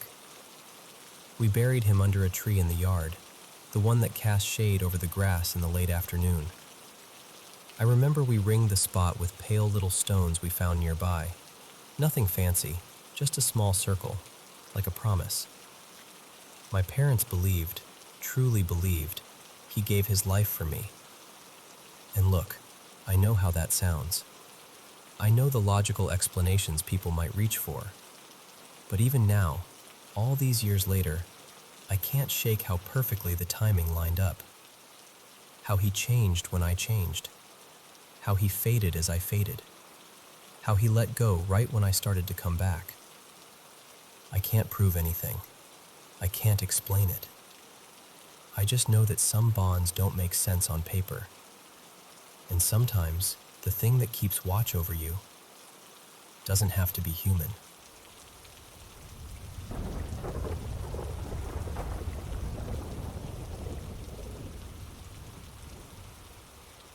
So, back when this happened, my family was living in this narrow townhouse, 5 of us total. My mom and dad, me, and my 2 older brothers. We also had our dog, Milo, who followed everyone around like it was his full-time job. The layout matters, so picture this. The basement was basically my oldest brother's space. The main floor had the kitchen and living room. And then there was this staircase situation where, if you were standing on the first floor facing the stairs, the upstairs staircase was on your left, and the basement stairs were on your right. Not quite a wraparound, but close enough that it always felt like you were standing on a little landing between 2 directions. That day, for some reason I can't fully remember, errands, a lunch, something normal. My parents and one of my brothers were out. I was home, upstairs, hanging out in my room at the very back of the 2nd floor. I eventually stepped out into the hallway, and immediately to my right was my brother Caleb's room. His door was open, and when I glanced in, I froze a little, because I saw my oldest brother, Jonah, lying sideways across Caleb's bed in this super specific way Jonah always did. Like he was half lounging, half trying to be comfortable, legs kind of angled toward the window. There was this big double window right behind him, letting in all this daylight. And Milo was at Jonah's feet, totally relaxed. No stiff posture, no alert ears, no weird growl. Just calm. Jonah was reading a book. I can't remember any title. No visible words. Just a plain, dark blue cover, almost navy. And he was staring down at it like he was completely absorbed. So I said, why are you in Caleb's room? Nothing. Not even a glance. I asked again. Still nothing. And look, my brothers ignoring me was not exactly breaking news. If they thought I was being annoying, they'd treat me like background noise. So I tried a 3rd time, said his name, a little louder. No response. Just this quiet, steady breathing, and him turning a page. Finally, I got annoyed and went, okay, whatever, and turned away. I headed down the hallway and started going downstairs, and that's when I heard piano. It was coming from below, like from the basement direction. Jonah had this electric keyboard down there with a bunch of preset buttons where you could hit something and it would play a little demo song automatically. So for a second I thought, oh, he's messing with me. He's trying to freak me out. But it didn't sound like a preset. It sounded like Jonah, like the way he actually played when he was writing something. Slightly imperfect, emotional, kind of flowing like he was figuring it out as he went. I kept going down the stairs, and when I reached the bottom, I ended up standing right on that little in-between spot. Upstairs staircase behind me, basement staircase nearby. I just stood there, suddenly not wanting to move, because my brain was trying to hold 2 things at once. Jonah was upstairs in Caleb's room, but Jonah was also apparently downstairs playing piano. So I yelled, "Jonah!" And immediately, his voice answered from the basement. "What?" My stomach dropped. I called back, "Where are you?" "In the basement," he said, like it was the most obvious thing in the world. And I remember gripping the railing, staring toward the upstairs, because I didn't want to be wrong. I didn't want to be dramatic. I didn't want this to be real. But I said, "No, you're not. You're upstairs. I just saw you in Caleb's room." And then, like instantly, Jonah came rushing up the basement stairs, 2 at a time, like he could hear the panic in my voice. His face looked genuinely confused, like he thought I was about to tell him there was a fire or someone in the house. We went upstairs together, and the bed was empty. The window was the same. The light was the same. The room looked untouched. No dents in the bedding, no shifting pillows, nothing like someone had just been lying there. And Milo was still on the bed, in basically the same spot. Calm, unbothered, like, what? I'm just hanging out. I remember looking at Jonah and insisting, I swear to you, I saw you right here. Same position you always lie in, same everything. And the weirdest part was, Jonah believed me. He didn't laugh. He didn't tease me. He just kind of stared at the bed and the window like he was trying to solve a puzzle. Later, when my parents came home, I told them what happened. My dad got irritated almost immediately. He said I was messing around. And when I insisted I wasn't, he shifted to that tone adults get when they decide you're lying on purpose. But my mom was different. She listened, really listened. And then she said something I still remember because it was said so gently, like she wasn't trying to scare me, just explain the world the way she saw it. She said, sometimes strange things happen in houses, and if Milo was calm, maybe it wasn't something bad. She even floated this idea that maybe, since there'd been a break-in nearby recently, just a few doors down, whatever I saw could have been protective, like a presence in the window, visible from the street, keeping watch while we were home alone. I don't know. There's no clean ending to it. No proof, no explanation, nothing I can point to except how real it felt in my body in that moment, how certain I was of what I saw. And even now, as an adult, I still think about it sometimes. Not constantly, but every once in a while it... Hello everyone, it's me again. I'm so happy to be back with you, my amazing Paranormal M viewers, as we dive into these mysterious experiences together. And of course, thank you so much for sharing your stories with us. Don't forget to leave a comment below so I know where you're watching from. Thank you so much. Please subscribe and turn on notifications so you never miss our latest videos. So, I've been turning this over in my head for weeks, and I finally decided to just say it out loud to someone, because keeping it bottled up has started to feel worse than the story itself. A little while back, I went to this laid-back art night where people were showing their work. Nothing fancy, just local artists and curious folks wandering around with plastic cups and polite smiles. I'm 21, and I'd gone mostly to get out of the apartment and soak in something creative. At one point, this guy I didn't know, maybe mid-20s, walks right up to me like we'd already met. His name might have been Ethan, or Eric, I don't know. Dark hair, average height, that kind of forgettable, could be anybody face you'd pass in a grocery store. He wasn't acting creepy, exactly, just purposeful. And without much build-up, he handed me this small painting. I remember blinking at it, kind of laughing like, oh, are you selling these? Because that's what I assumed. Artists trying to get their stuff out there. Maybe he was giving away a few pieces to spark interest. But he just shrugged and said, really simply, I thought you'd like it. That was it. It was such a weird thing to say with so much certainty, like he'd picked it out for me specifically. I thanked him because, what else do you do? And honestly, I was decorating my place, so I figured, sure, free art. Why not? The painting itself was nothing special, just these moody, messy streaks, deep green, rusty red, brown, black, abstract. The kind of thing you can stare at and pretend you see meaning in, but mostly it just looks like dark colors fighting each other. I hung it in my bedroom because it matched the vibe. And for a long time, that's all it was. A piece of decor that blended into the wall with my posters and photos. Friends came over. Nobody pointed at it. Nobody asked questions. It wasn't a conversation starter. It was basically invisible. And I swear to you, on everything, I never saw anything in it besides those random splashes. Then last night happened. I've been sick lately. Headaches, this gross foggy feeling, and the kind of exhaustion that still won't let you sleep. So I'm up late, sitting in bed, reading under my little warm lamp.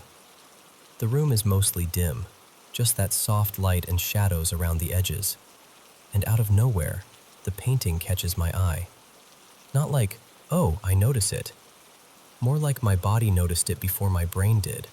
Like something in me snapped to attention. I turned my head and my stomach just dropped. Because the painting wasn't abstract anymore. It had a face in it. A horrible one. I don't even want to describe it too clearly, because thinking about it makes my skin tighten like I'm bracing for something.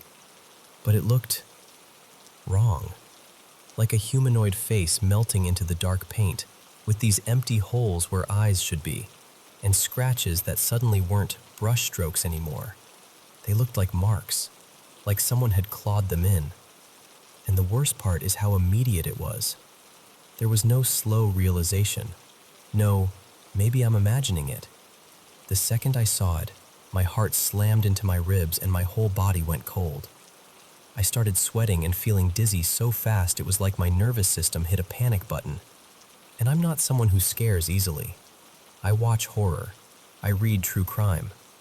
I'm that person who can sit through creepy stuff and go, huh, interesting, instead of freaking out. But this wasn't fun scary. This was gut scary. Like my body was telling me, this is bad, get away. I don't even feel proud of what I did next, I just reacted. I didn't stop until it was shredded into ugly pieces, and I didn't even care that I gouged my wooden floor in the process. I scooped up the scraps, ran outside in my socks, and shoved the whole ruined mess into the trash bin like it was something alive I was trying to escape. Then I came back inside and stood there in my bedroom, breathing like I'd sprinted miles, staring at the empty spot on the wall. And the silence after was almost worse, because now I had room to think. I haven't really told anyone. I keep imagining someone looking at me with that careful, worried expression people get when they're trying not to say, "Are you okay?" out loud. So I just sat with it. But it's been eating at me, and I keep looping back to a few things that make it harder to brush off. 1. I've been having these recurring nightmares. People from my past, old faces I haven't thought about in years, showing up furious, like they want revenge, like they're hunting me down. It could be the sickness, the stress, the lack of sleep, but part of me keeps whispering that it's connected. Like that painting brought something in, or amplified something, or just shifted something. 2. I can't stop thinking about the guy who gave it to me.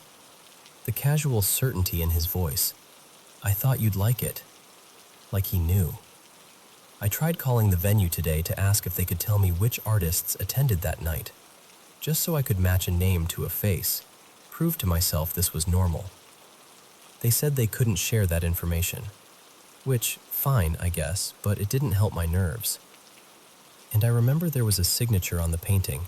There definitely was, but I couldn't read it. It was like scribbled initials or a name that didn't quite form letters.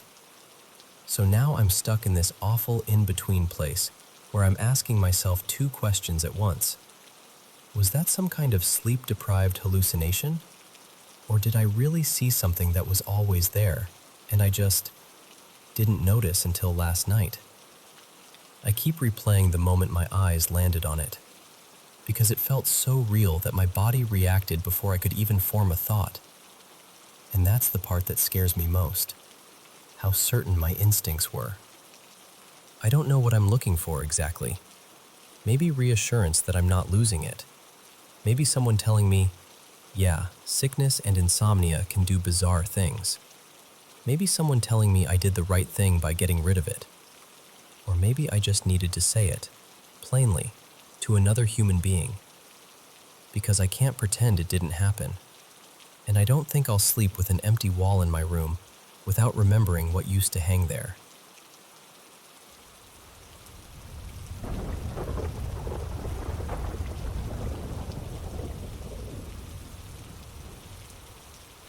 So, let me take you back to when I was 16. It was 2007, middle of winter, the kind where the cold feels like it's pressing its face against the windows. We lived in this old house tucked deep in the woods at the end of a long gravel driveway.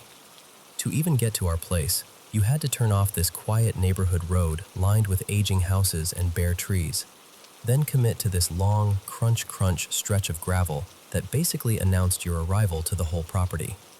And every so often, some random car would creep down that driveway.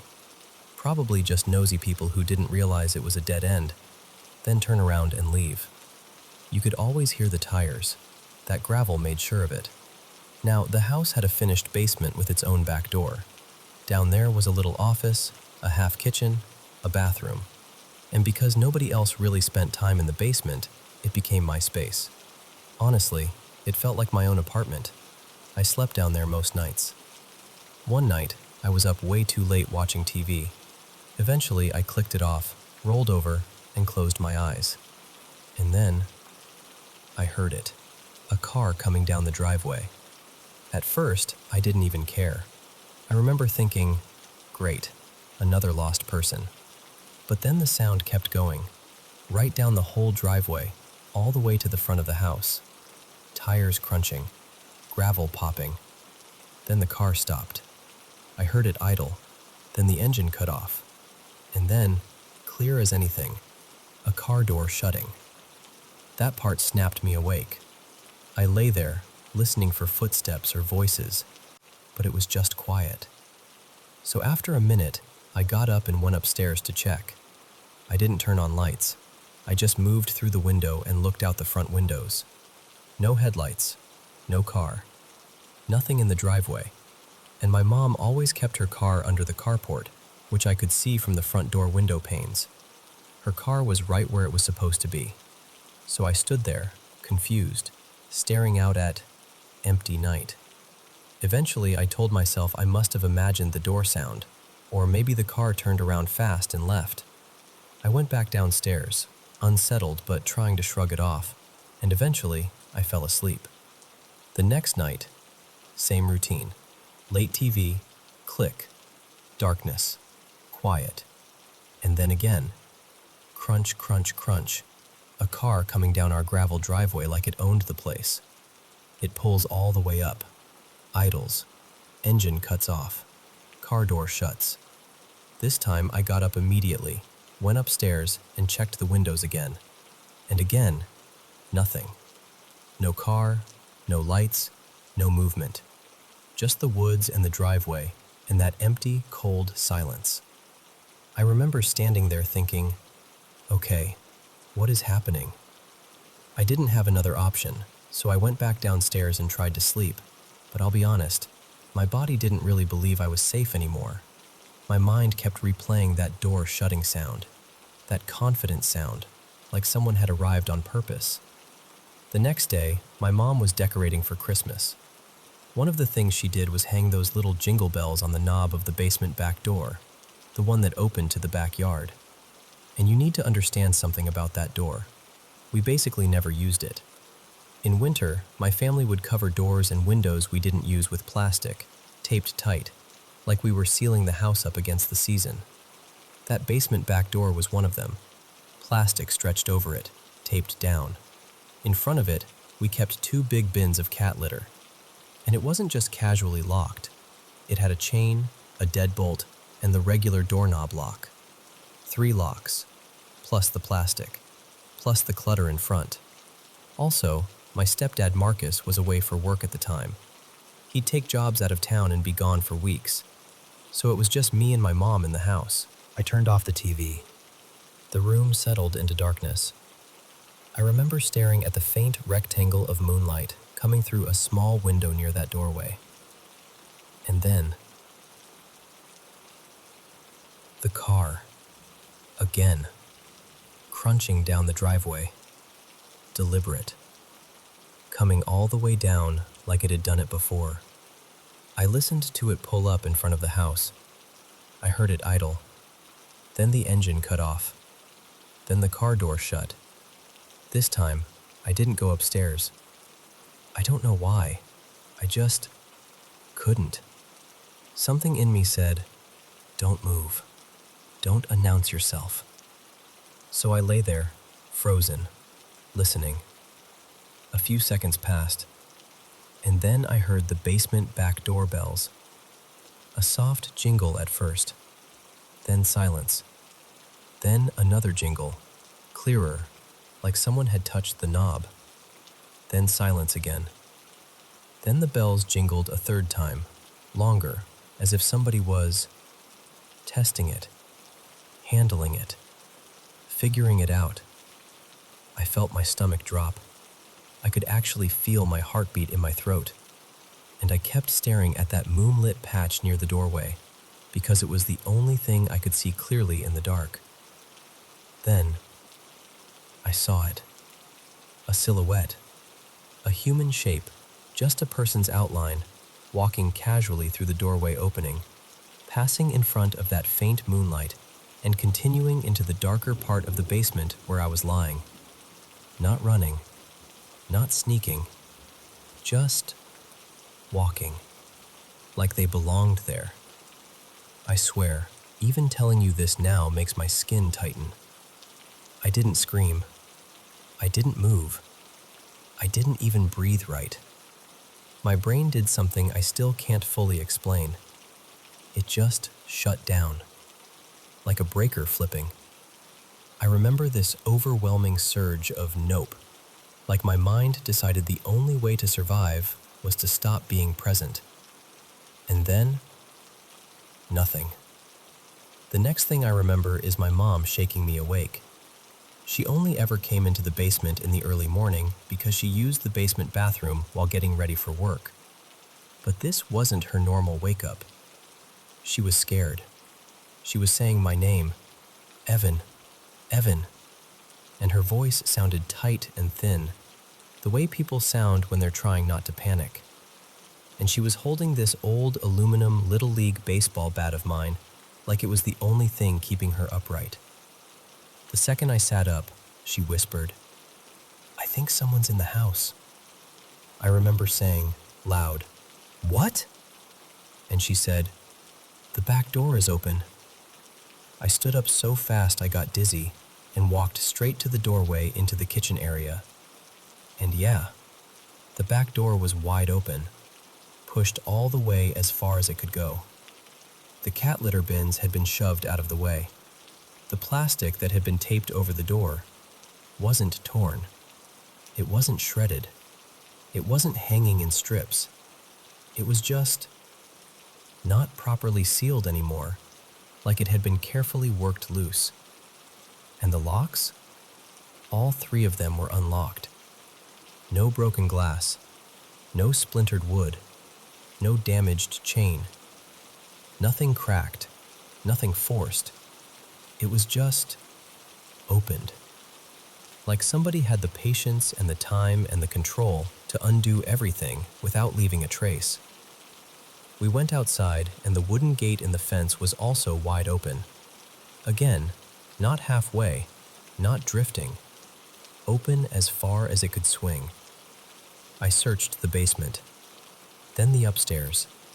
Closets, rooms, behind doors, everywhere. My mom hovered nearby, gripping the bat.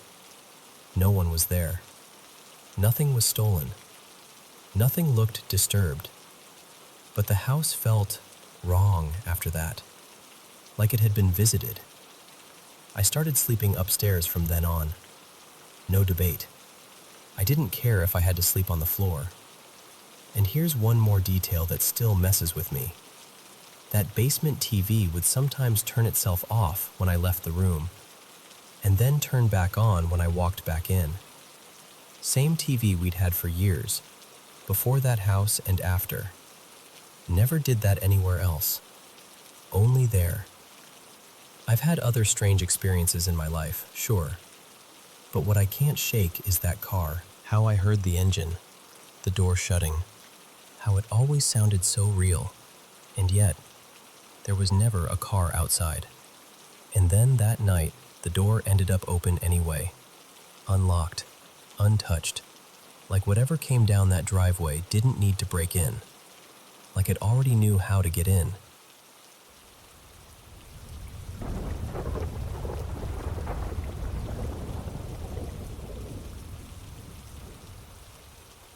So, for about 2 years, I worked at a hotel tucked up in the mountains. I'm not going to say where or what it was called, just for privacy, but I can tell you this. The hotel itself was pretty new, still finding its footing, but the land it sat on had history. Old history. Like early 1900s kind of old. The building was tall for where it was, about 15 levels if you counted everything. 2 underground parking levels, a bunch of guest floors, and then this strange top section that felt more like an attic than anything else.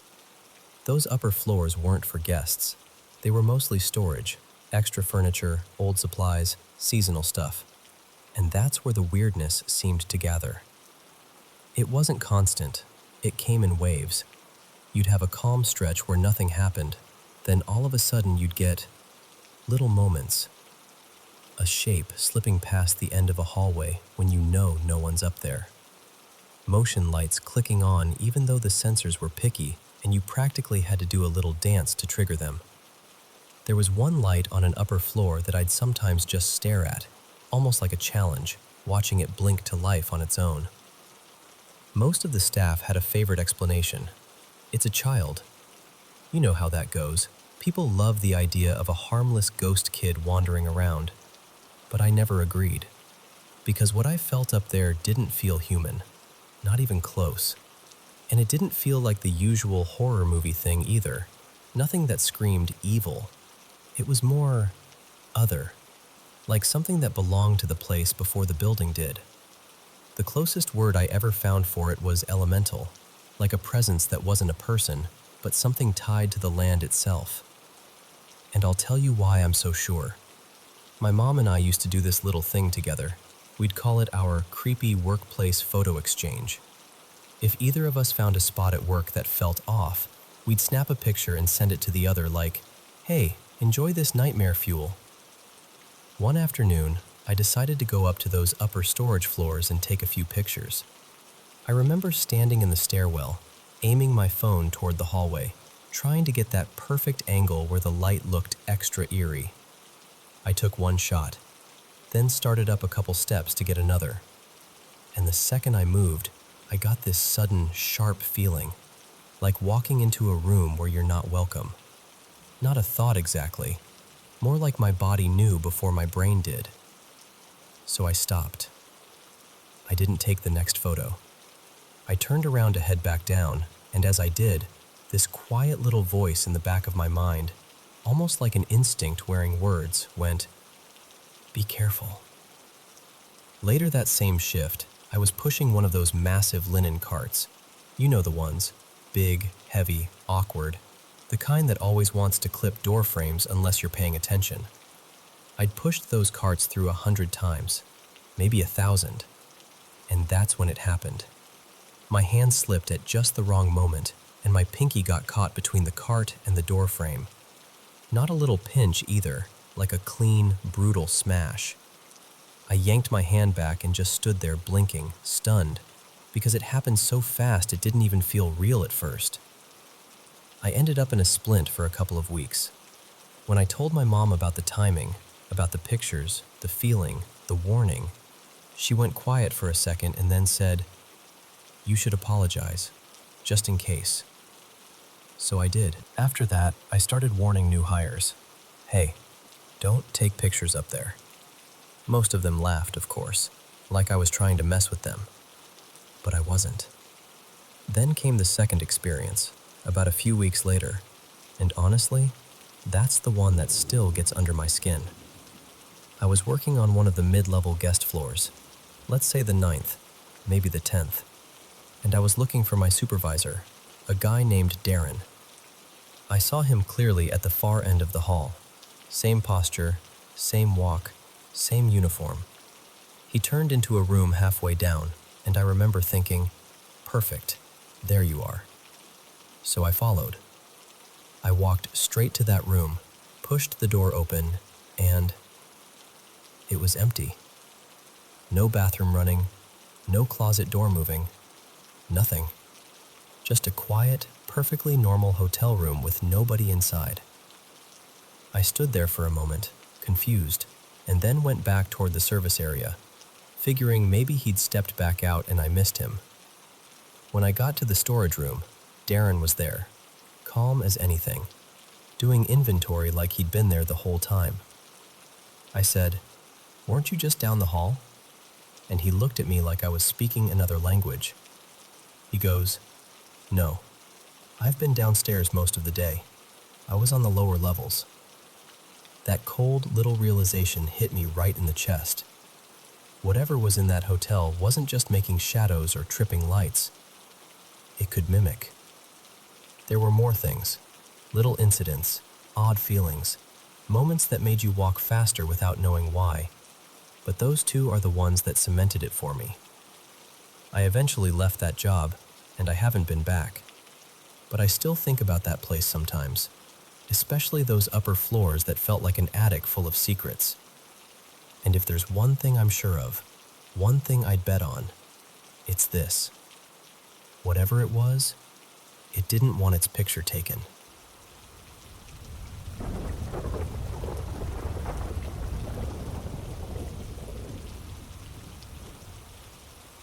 Hey, so I need to tell you about this one place, because I've lived in a handful of haunted houses over the years, but those were usually the kind of stories that still felt human, you know?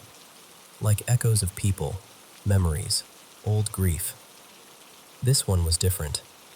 This was the first time I felt something that didn't belong to us at all. So, back then my stepdad, Marcus, was active duty. He got reassigned to a base in coastal Georgia, and he found this rental house he was weirdly excited about. He texted my mom a bunch of pictures, cute enough on the inside, plain walls, normal rooms. But the outside photo, the second I looked at it, my stomach went ice cold. And I'm not even exaggerating. This thought started screaming in my head, over and over. It's out there. It's out there in the trees. Not about the bedrooms, not the hallway. Only the outside. Only the woods. The house itself was a single-story place at the end of this little circular drive, like a cul-de-sac, and it sat kind of tucked back, trees all around it, with one other house you could barely make out through the branches if you stared hard enough. It felt like we weren't in a neighborhood so much as we were being tolerated by it. The first day we moved in, we were still hauling boxes when this sheriff's deputy rolled up and parked at the curb. He didn't even get out, just leaned toward the window and talked to my mom like they were old friends, saying he'd known the last family who lived there and just wanted to check in. He smiled the whole time too. Not in a mean way, more like someone trying very carefully to keep things casual. Then he drove off, and we never saw him again. Not once. After that, every time I stepped outside, I'd get this sensation. Like my instincts were yelling at me to turn around. Like something was watching from the tree line. But it wasn't the usual predator feeling. It felt inviting. Like it wanted me to come closer. Like it was curious. Almost playful. Mischievous. And that somehow made it worse, because it didn't feel like it wanted to scare me away. It felt like it wanted my attention. And then the little things started stacking up. I'd be in the living room and catch movement by the windows. Tall shapes just passing by, like someone walking past the glass on purpose. At night, I'd hear this soft scratching outside. Not like a branch scraping, not random, more like fingers or nails, testing the wall just out of sight. One night I woke up because something outside sounded busy, like footsteps in the leaves, shifting weight, circling. I got up and went to the window, and I know I shouldn't have, but I did. I pulled the blinds back just enough to see. And there it was, crouched right beneath the window. All I could see was a silhouette, but it was enough. Broad shoulders, bent knees, too tall to be anything normal. If it stood up, I swear it would have been close to 7 feet, and it looked like it was covered in fur. Not like a bear either. The shape was wrong for that. Too upright, too deliberate. I froze so hard I felt sick. And the worst part? It wasn't just there. It felt like it knew I was looking, like it was waiting for me to realize it had been right outside the whole time. A few days later, my mom and Marcus took my little brother Eli to the airport. Family stuff, long story. And I was home alone. I was doing laundry, just trying to keep my mind busy, when I noticed my bedroom looked brighter than it should have. I remember thinking, great, I left my lamp on like an idiot. So I walked down the hall, went to my doorway, and just stopped. My bedside lamp was off. I just stood there, staring up at it, feeling my face go hot. My hands got tingly, the way they do when your body is gearing up to run. I texted my mom immediately. "Did you get my ceiling light fixed?" And she texted back right away. "No, why?" And I didn't even want to answer. Because what do you say? The dead bulb is suddenly alive and I'm alone, and something lives in the woods? I turned it off and didn't go back in that room until they got home. Not long after that, I left for basic training. And honestly, part of me was relieved to be somewhere with lights, noise, people, rules. Like maybe distance would cut whatever invisible string that place had tied around my nerves. But my mom, Danielle, kept texting me updates. She said the scratching kept happening, the footsteps around the house at night, the window walker shadows, same stuff. And then one night, she and Marcus were standing by the front door talking, just normal end-of-the-day stuff, and they both heard someone sprint up onto the porch. Heavy steps, fast, like whoever it was came charging right at the door. Then the doorknob rattled, hard, like someone was trying to get in. Marcus yanked the door open immediately, like no hesitation, and there was nothing. No person, no animal, no movement, just the porch light washing over empty boards, and the woods sitting back in the dark like it was holding its breath. We moved eventually, and we never got answers. No sightings that turned into proof. No tidy explanation. Nothing you can point to and go, "Oh, it was just this." But I know what I felt there. I know what I saw crouched under that window. I know that the woods didn't feel empty. They felt occupied. And if I'm being honest, I don't think whatever it was ever meant to hurt us. I think it was just there, and it didn't like being ignored.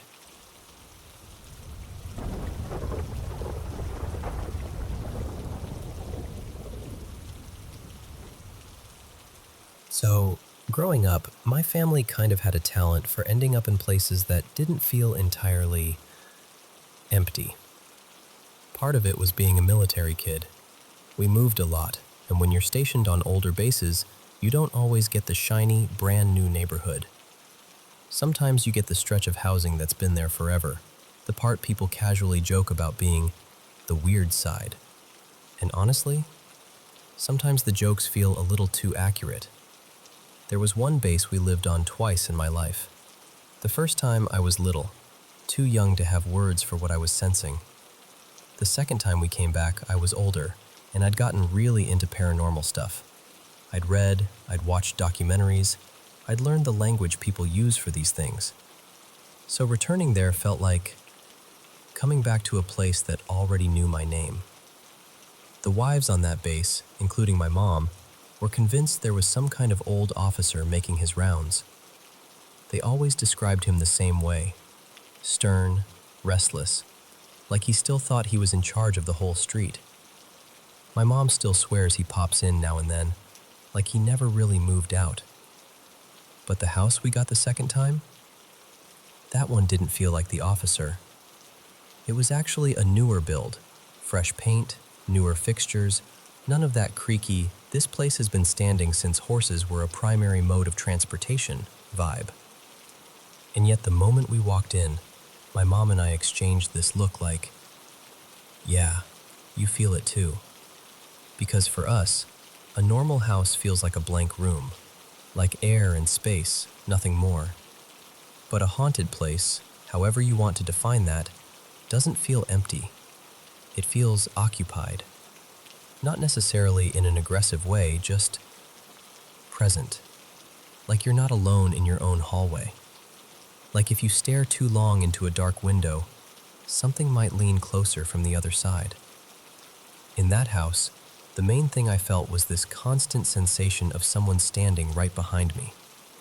You know that feeling in scary movies where the camera shows something behind the character's shoulder, and you're screaming at the screen, but the character turns and there's nothing there? It was like living in that moment, over and over. I'd be brushing my teeth, folding laundry, walking down the hall, and I'd get that prickling certainty like, if I spin around fast enough, I'll catch it. To keep myself from getting too freaked out, I did what I always do when I'm nervous. I made it a little bit of a joke. I started calling whatever it was Eli, just to give it a name. Not because I knew who it was, more like if I named it, it couldn't own the whole space. Like I was taking a tiny bit of control back. And then one night, things got specific. I was in bed, half asleep, and I heard pacing above me, up in that small attic access area. Not gentle footsteps, not the house settling. This was fast, frustrated pacing, like someone was riled up. Like a person walking back and forth in a tight room because they're angry or panicking. The weirdest part was how emotional it sounded. Like the air itself was irritated. So the next day, my mom and I decided to do a mini investigation. Nothing dramatic. Just us, trying to see if there was a logical source, trying to acknowledge whatever was going on without feeding it fear. We pulled down the attic hatch. My mom climbed up just enough to stick her head through, and immediately she called down, "Hey, did you put the holiday bins up here?" My stepdad, totally casual, goes, "Yeah, I stored them up there last week." And my mom and I just looked at each other. Because it clicked at the same time for both of us. That pacing didn't feel random. It felt like complaining. Like something was upset that its little space had been disturbed. And I swear to you, the entire house calmed down. It wasn't instant, like a switch flipping. More like the feeling of tension dissolving. Like someone unclenched a fist. The heavy, behind you sensation faded. The restless energy thinned out. Like we'd apologized without saying a word. Not long after that, my stepdad got promoted and we moved. Literally just a short walk away. New house, same base, same familiar roads. And things were quieter. But then my mom came to me one afternoon, and she looked unsettled in this way I recognized. She said, "I had a dream about the old dining room." In her dream, she was standing in that dining room from the previous house, and sitting at the table was a little boy. Small, still, dressed in old-fashioned clothes. Not Civil War uniform old, older than that. Like late 1700s or early 1800s. The kind of outfit you'd see in a history book and immediately think, that kid's not from here. She said he looked up at her, and there was blood coming from his eyes and his mouth. She started yelling at him to leave. She said it just came out of her, like instinct, like she was trying to protect the house, protect us. And the boy looked genuinely startled, like he hadn't expected to be confronted. And then he said, very clearly, "But I don't want to leave." When she told me, we both sat with it for a minute. Because it wasn't just scary, it was sad. It had that hollow, lingering feeling some dreams have. Like they're not really dreams at all.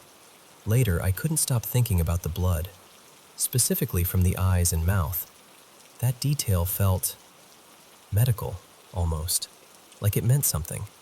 So I started researching old illnesses in that region, back when those kinds of clothes would have been normal, and I went down a rabbit hole about yellow fever, because I knew it had hit different parts of the US hard in the 1800s, and what I found made my stomach drop. There had actually been yellow fever outbreaks in that area in the 1800s, and there were descriptions of a second stage, where symptoms could worsen dramatically, where people could bleed from the mouth, and sometimes from the eyes. When I told my mom, she went quiet.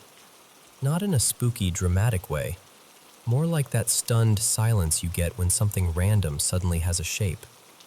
And that's when the story shifted in our minds. Maybe Eli wasn't some grumpy soldier or roaming officer at all. Maybe it was a child, sick, trapped in the echo of something awful, protective of the only room that still felt like his. Maybe the pacing wasn't rage.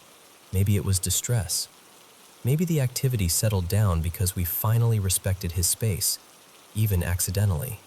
And that line from my mom's dream, "I don't want to leave," it didn't sound threatening. It sounded like a kid who'd already lost everything once and didn't want to be pushed out again.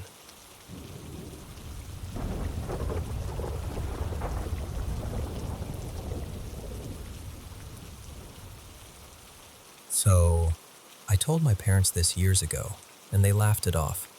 Said I was just a kid with an overactive imagination. And look, maybe I was. I'll even admit some details have blurred together over time, and I've probably fixed parts of it in my head so it makes more sense. But I'm still telling you, something happened, and it stayed with me. I must have been around 7 or 8. It was early, like right before school. That weird in-between time when the house is quiet and the TV feels louder than it should. I was sitting on the carpet with a bowl of cereal, flipping through channels, half awake. And then this commercial came on. No logo, no narrator, nothing cheerful. Just this completely white room, empty like a hospital hallway, but even worse. No corners, no furniture, just blankness. There was a door, but it almost blended into the wall like it had been painted over 100 times. The door opened, and something came through. It looked like a man at first glance, human-shaped enough that my brain wanted to label it that way.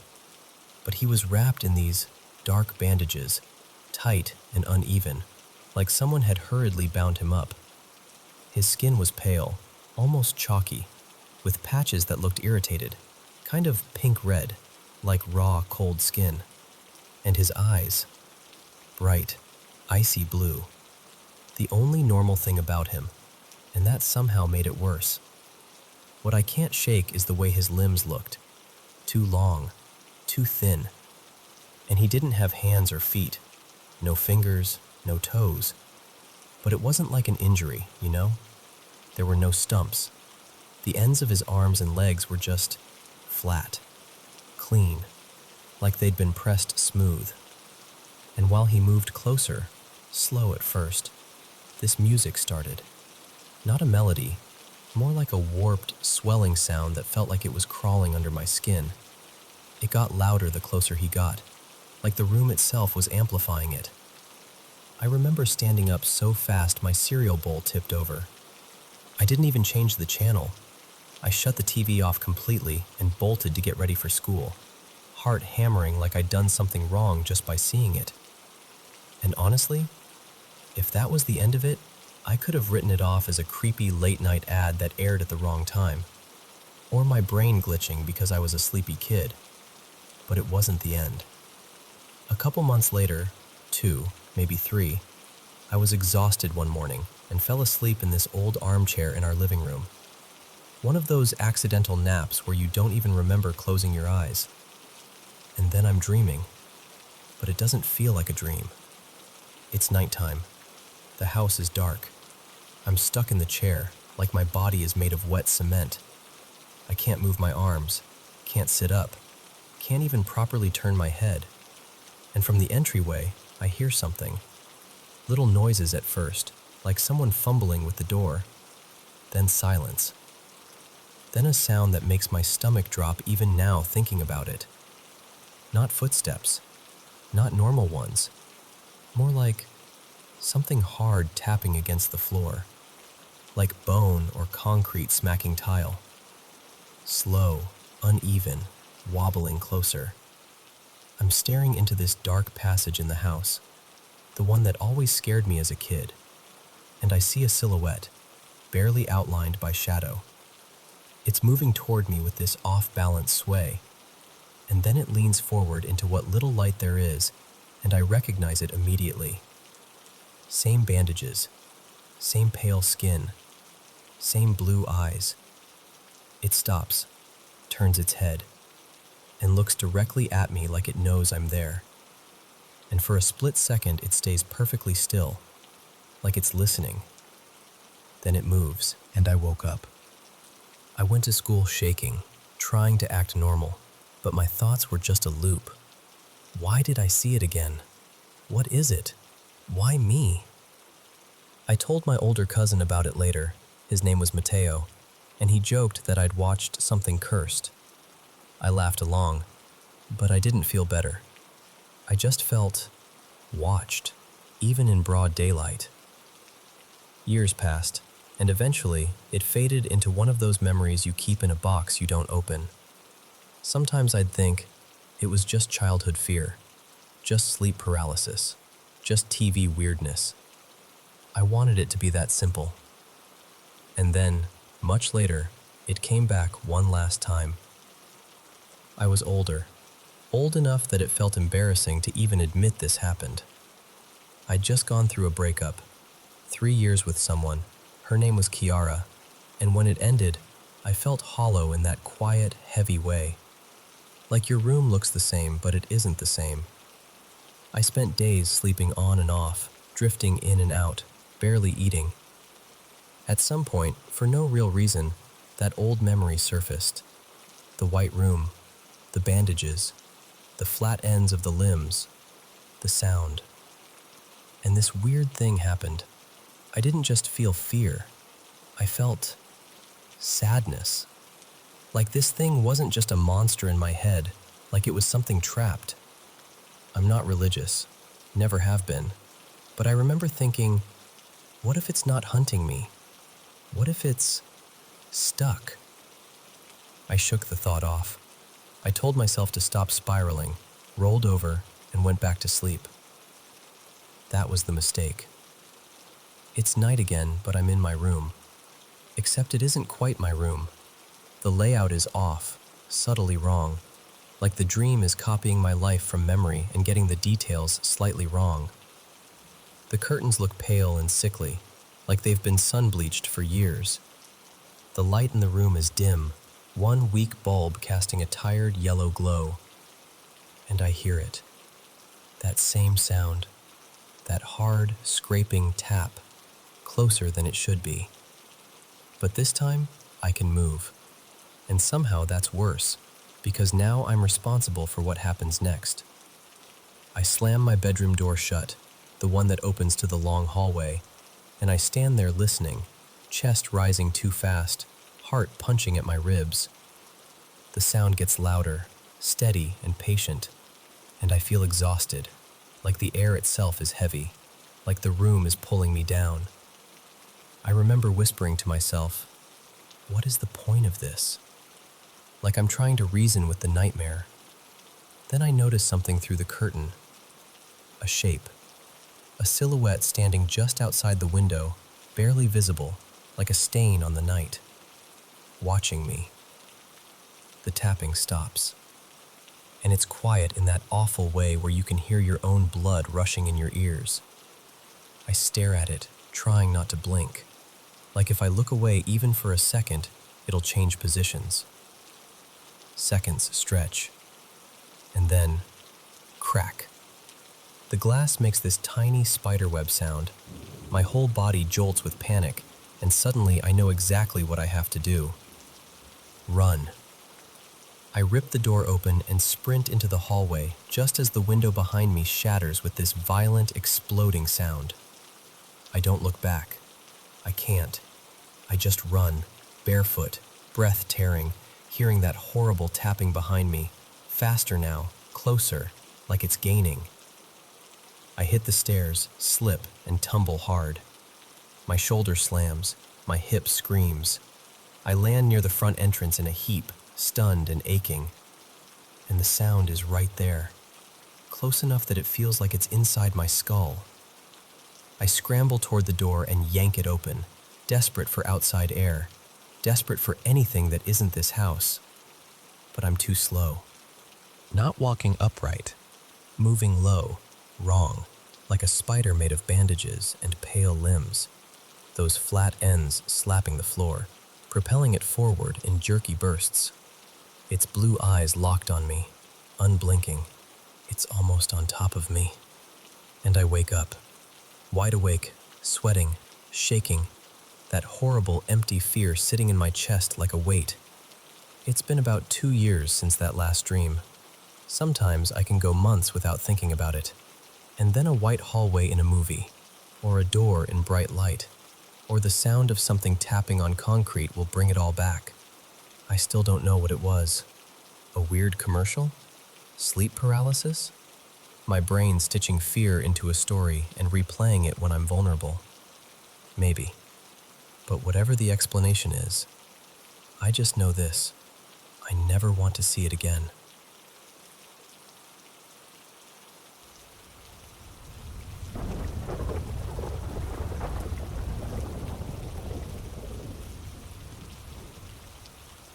So, this was back when I was in 7th grade, around 12 or 13, and I was way too fascinated with paranormal stuff for my own good.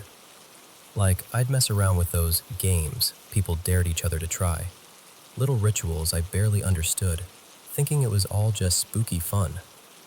And honestly, the deeper I got into it, the more it felt like I was inviting something to notice me. One night, I couldn't sleep at all. I kept rolling over, flipping my pillow, doing that whole maybe this side is cooler thing. And I remembered this tip I'd read somewhere. If you can't fall asleep, just keep your eyes open until they get tired, and you'll drift off faster. Sounds dumb, but I was desperate, so I tried it. I'm lying there, staring around my room, just letting my eyes wander. Everything's quiet. The door is cracked open, like it usually was. And then, my gaze lands on the doorway, and I notice this patch of darkness. Not the normal kind, not, oh, the hall is dim.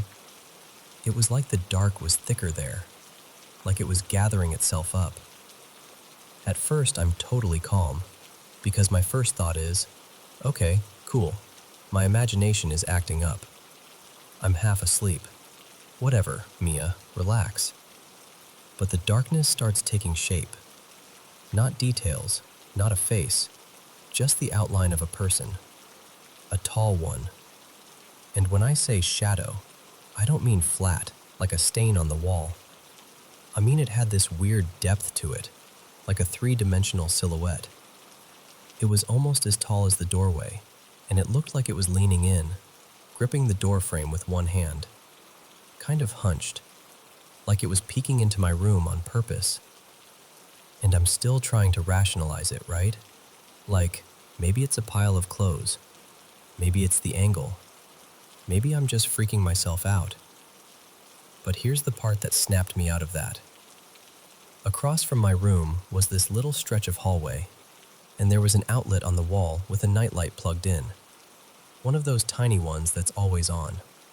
My dad never turned it off. Ever. I could usually see that soft glow from my bed, even with my door barely open. But I couldn't see it, because that thing was standing exactly where the nightlight should have been shining. It wasn't just dark. It was blocking the light, like something solid was between me and it. The moment I realized that, my stomach just dropped. You know that feeling where your heart feels like it falls into your gut? That. My whole body went cold. I didn't even think. I just yanked the blanket up over my head like I was 5 years old again. And I started whispering prayers, fast, shaky, barely able to get the words out. I'm Orthodox, and it was pure instinct. Like my brain didn't know what else to do except, please, God, please. And then, I don't even remember the moment I fell asleep. I must have passed out from fear, because the next thing I knew, it was morning. Later, I tried to talk myself out of it, like maybe it was my dad. But no, my dad was down the hall, snoring like a chainsaw the entire time. And besides, the hallway nightlight was on. That's how I could see the outline in the first place. I just couldn't see the actual light because something was in front of it. Even now, thinking about it makes my skin prickle. Because I can handle the idea of a tired brain imagining shapes in the dark.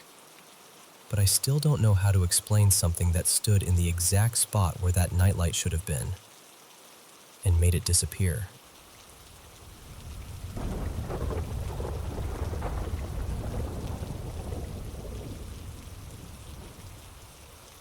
So, I'm just gonna talk to you like I'm sitting across from you at a kitchen table, okay? Because if I try to explain this any other way, I start hearing my own thoughts get loud, and then I second guess everything I've ever lived through. Ever since I was a kid, I've noticed things other people either don't notice, or they notice and pretend they didn't. And yeah, I know how that sounds. Trust me, I'm the first person to try to talk myself out of it. Quick context before I really get into it. My family has a heavy history. Stuff like cancer, chronic depression, bipolar disorder, and migraines. I've never been diagnosed with any of that myself, but it's always been in the background, like this quiet explanation people can point at if I ever say, "Hey, something's not right." The first thing I can remember clearly is this nightmare. I started having it when I was about 7. I'm 22 now, and it still comes back, especially when something bad happens in the family, or when the air in life just feels tense.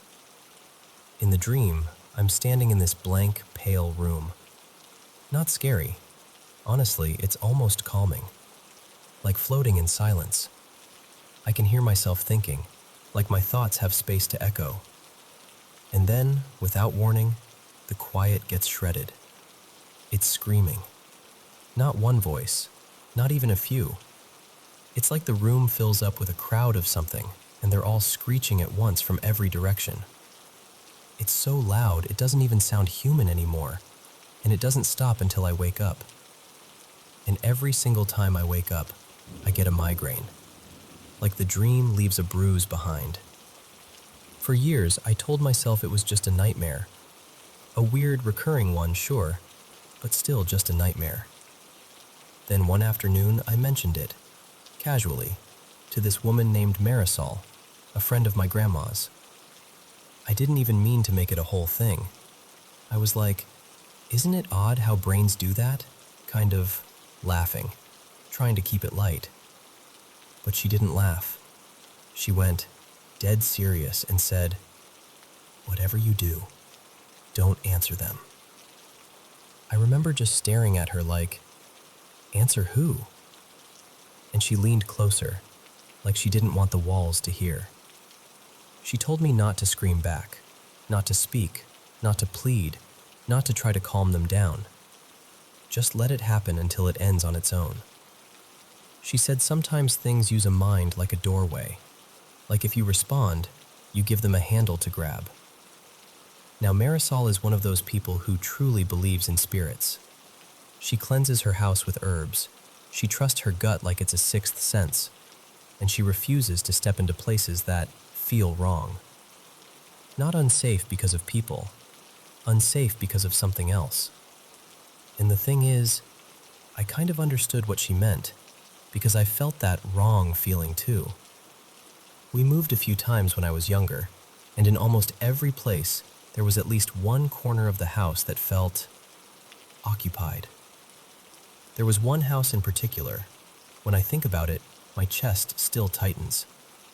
I hated being inside.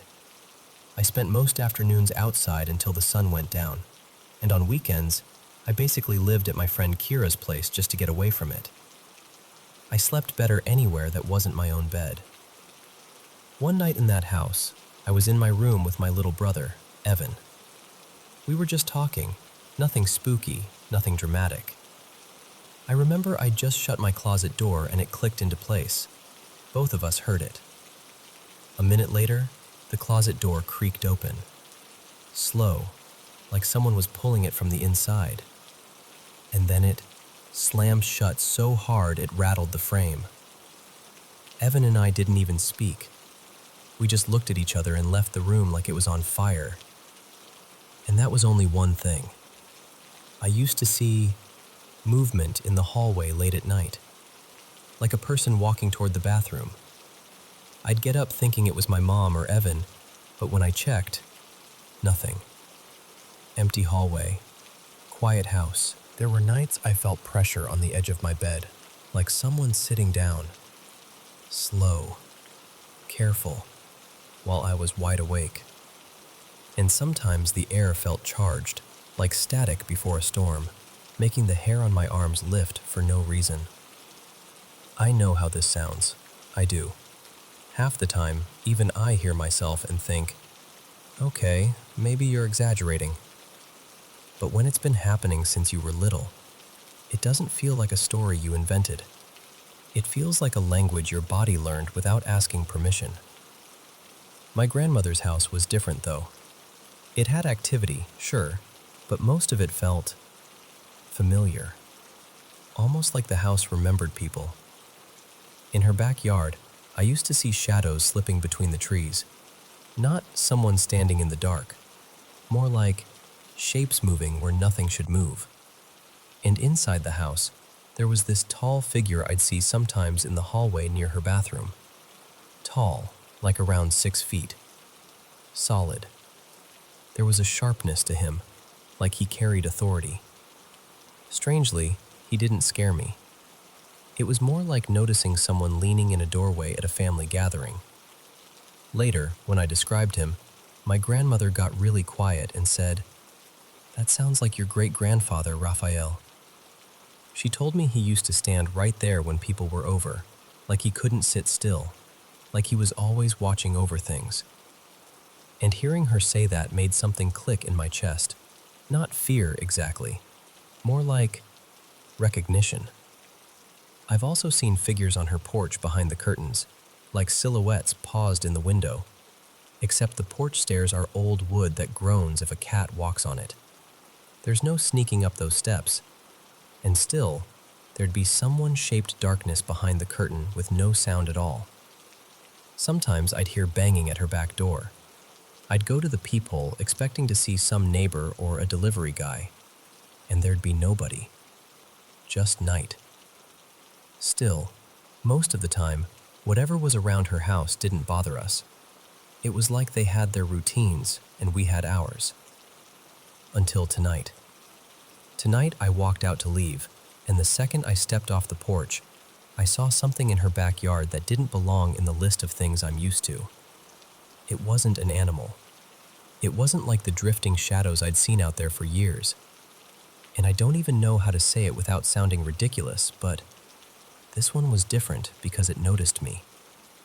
It didn't have eyes, no face, no features, just a shape, darker than the dark around it. But when I looked at it, I knew, absolutely knew, it was looking directly at me. The other shadows never did that. They moved like I wasn't there, like I was watching weather. This one felt aware, focused, like a person turning their head when you say their name. My stomach dropped so hard I felt nauseous. I got into my car, locked the doors immediately, and I kept my eyes on it while my hands shook on the steering wheel. And it just stood there, watching, like it was waiting to see what I'd do. When I pulled away, I glanced in the mirror, and I swear it tracked the car as I left, like it was following me with its attention. On the way home, I have to pass this stretch of road by a cornfield. I always drive it slow because deer pop out like they're trying to get hit. It was normal. Headlights, darkness, that soft rustle you imagine corn making even if the windows are closed. And then I saw it again, in the field. The same shape, the same feeling, that impossible certainty that it was watching me and not just existing near me.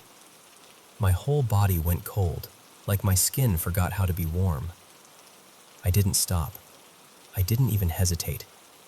I just drove like my house was the only safe spot left in the world. I told one person, my coworker Jace, and even saying it out loud made me feel stupid.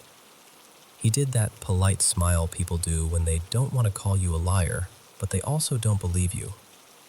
But I know what I saw. And the worst part isn't even what I saw. It's what I felt. something is wrong. Something feels tilted, like the next few nights are going to bring something with them, and my body knows it before my brain can make sense of it. I really, really hope I'm wrong.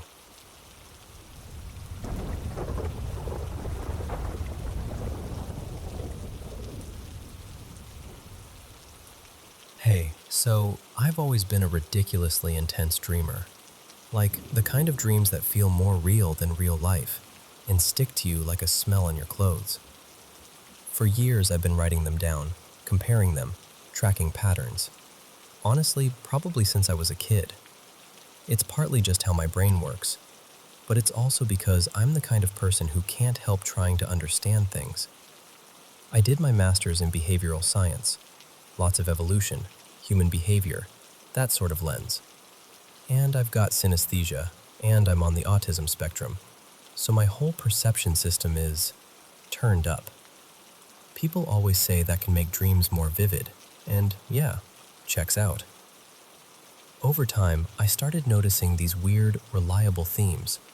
Like, right at the start of my menstrual cycle, I'll dream about the ocean, every time. When I'm about to get sick, I dream about rodents, usually a couple days before I even feel ill. My body sends these little coded messages, and if you pay attention long enough, you start to recognize the language. But then there are things that don't fit any pattern I can explain.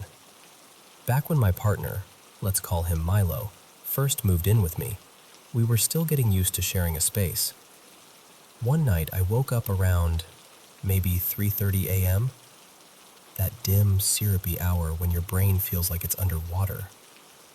Milo was awake too, just staring into the dark. I whispered, "You okay?"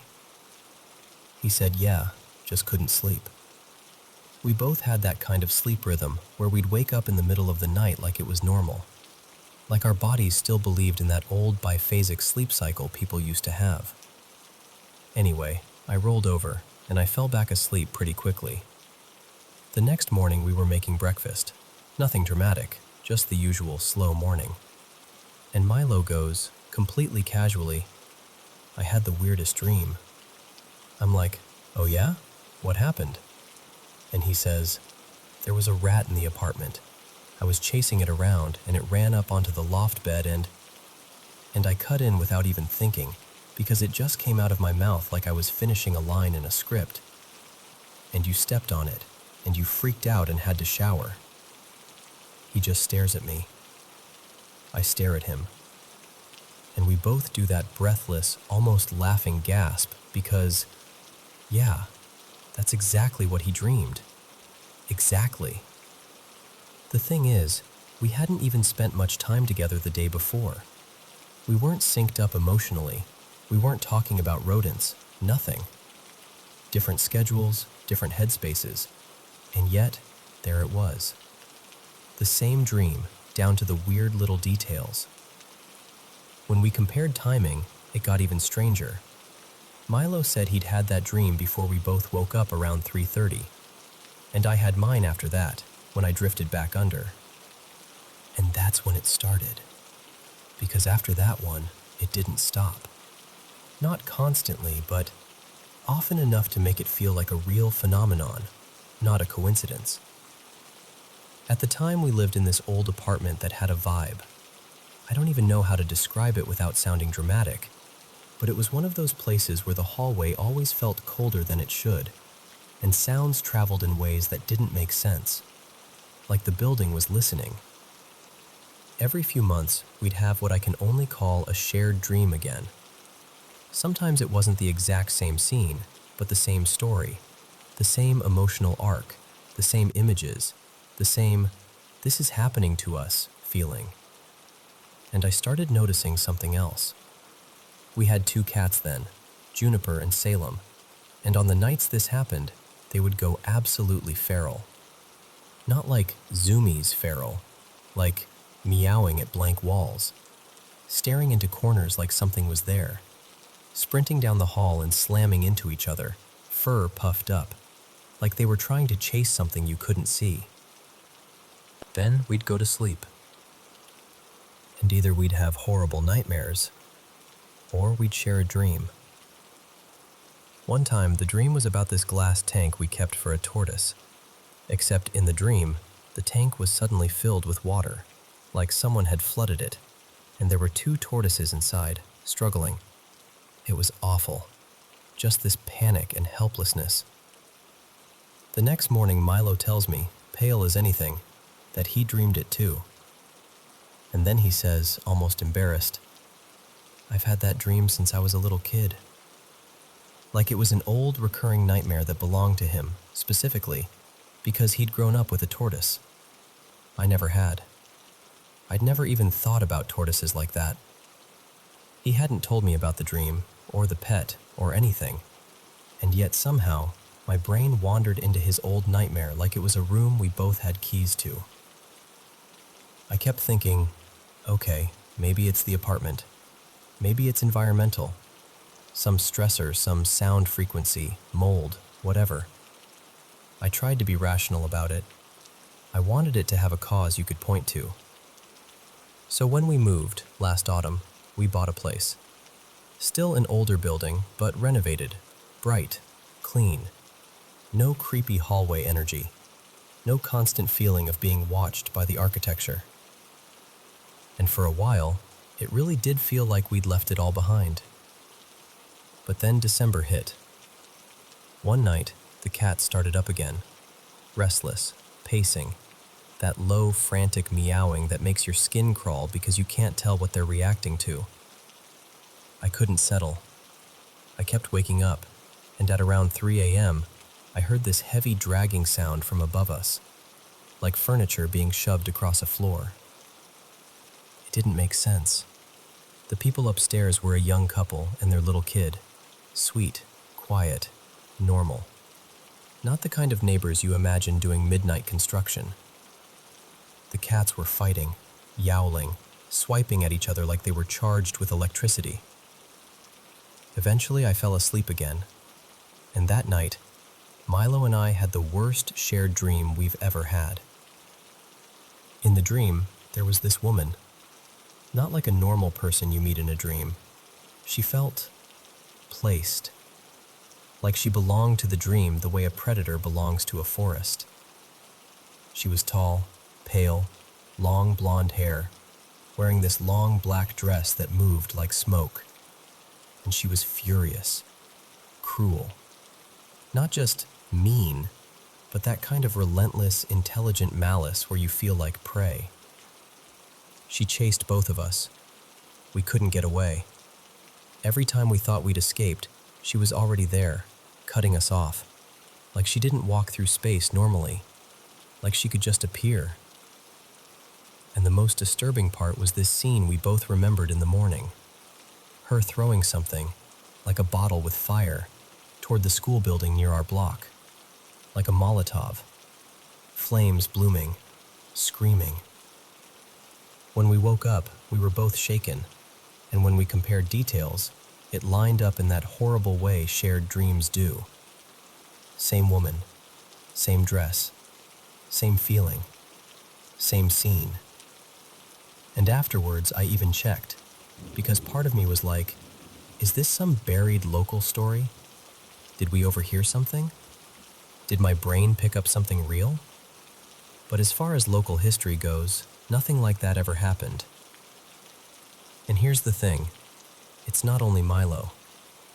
I've had these strange overlaps with other people too. The first time, I was a kid and it happened with my dad. We were playing this video game together at the time, and we both dreamed the same weird sequence about it, like our minds were continuing the game after we shut it off. Then nothing for years. And mixed into all of this, I've always had my own private dream oddities too, like dreaming about a place, and then finding out later something real was there. One time I dreamed I was searching for something in my grandmother's library, running my fingers over the spines like I was hunting for a hidden compartment. Then later, during the holidays, she casually mentions that she keeps her most important documents tucked behind books in that exact room. Or this other recurring dream I've had since childhood. Going back to an old family house, walking into the kitchen, and there's an old man at the stove. He's always there. Greasy hands, muddy shoes, like he walked straight out of wet earth. He never speaks, never hurts anyone. When I was little, he terrified me. Now it's more like, oh, you're here again. Like he's not a villain, just a fixture, a constant. And I know how this sounds, believe me. I'm always trying to hold it up to the light from every angle. Science, psychology, sleep stages, priming, coincidence, all of it. I want it to fit into something explainable. But the honest truth? Sometimes it feels like my brain is picking up strange wavelengths, like radio static from other people's dreaming minds. I'm a natural lucid dreamer too, and I mess with that threshold between waking and sleeping, sometimes on purpose, sometimes by accident. There are nights where I slip into this state where it feels like my whole brain is vibrating. Not metaphorically, literally like a phone buzzing near your head, or a cat purring right beside your skull. Even though I know, logically, that isn't how brains work. But it happens. And when it does, I can't shake this feeling that there's a layer of reality right up against ours, thin as paper. And every so often, in the middle of the night, we press through it at the same time.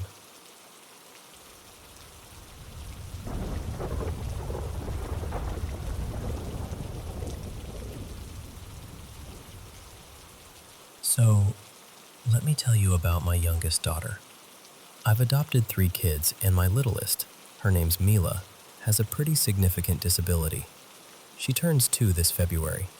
Physically, she can't do much on her own, and she doesn't speak with words, but honestly, she's got this huge, sparkling personality.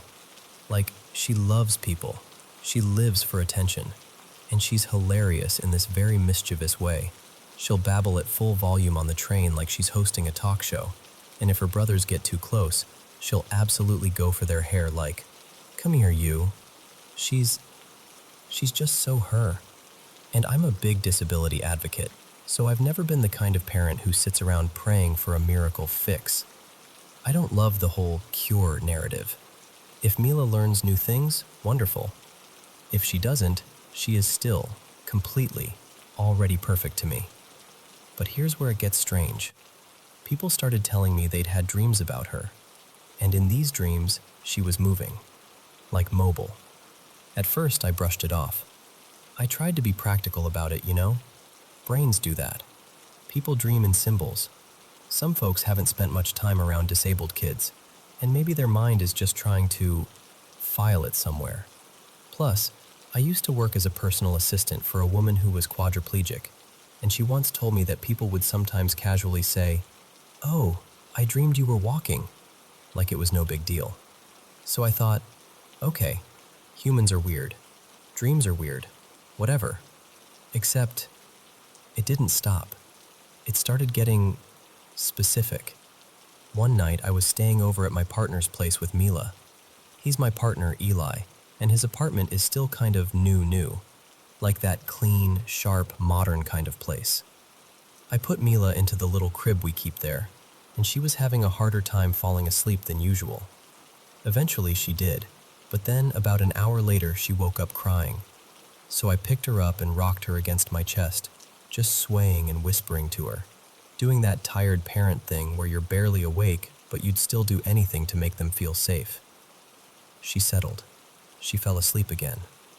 After that, Eli and I were sitting there, quietly talking, and we joked, half laughing, half whispering. Maybe she was annoyed we weren't asleep yet, like she was thinking, "Excuse me? I'm trying to get into your dreams. Chop, chop."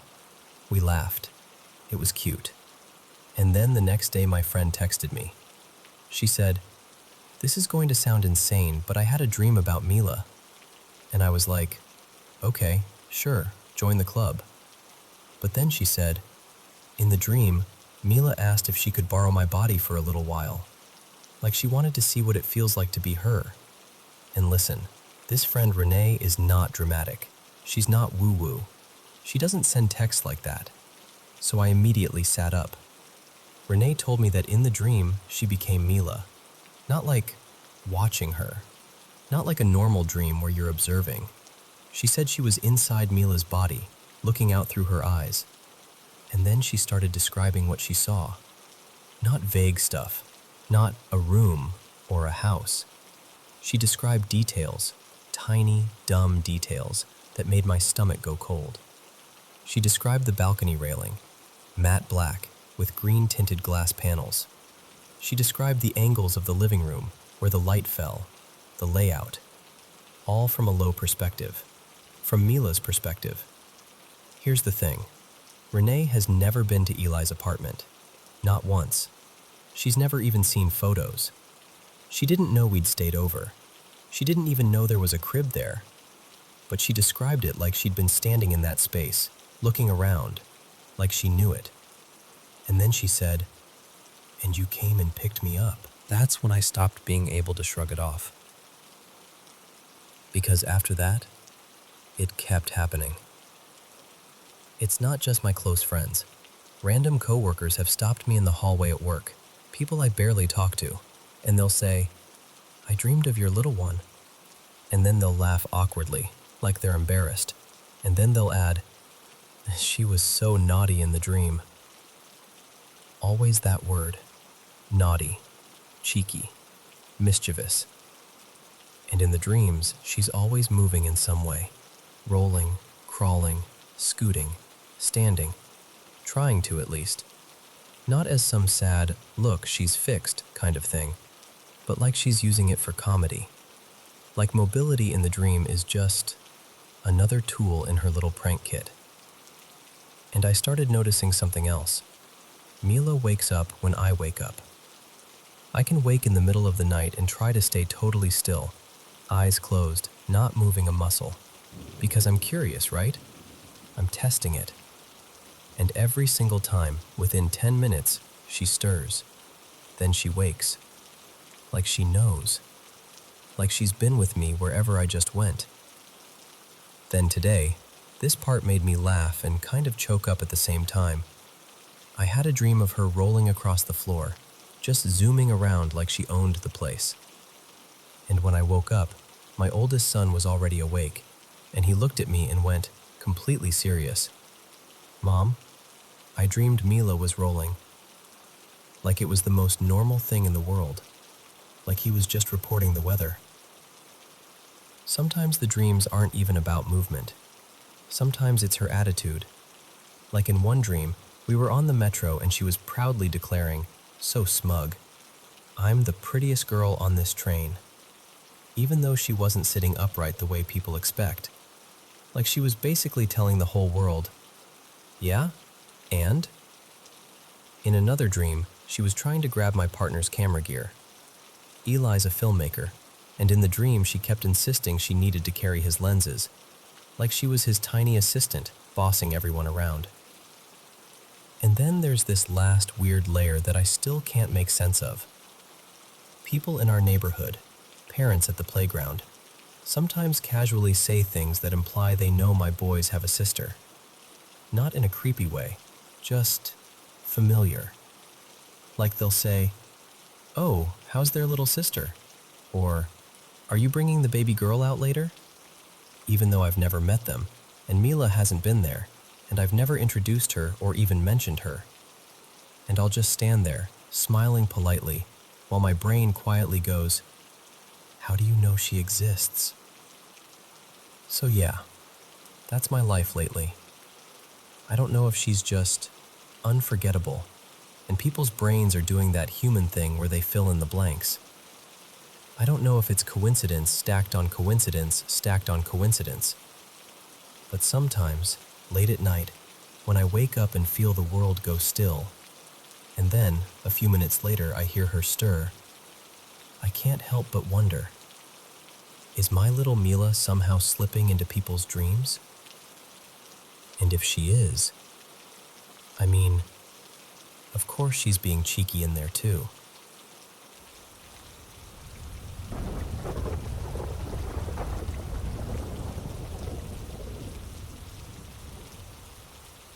So, my grandma Lydia passed away in late autumn, right after the first real cold snap.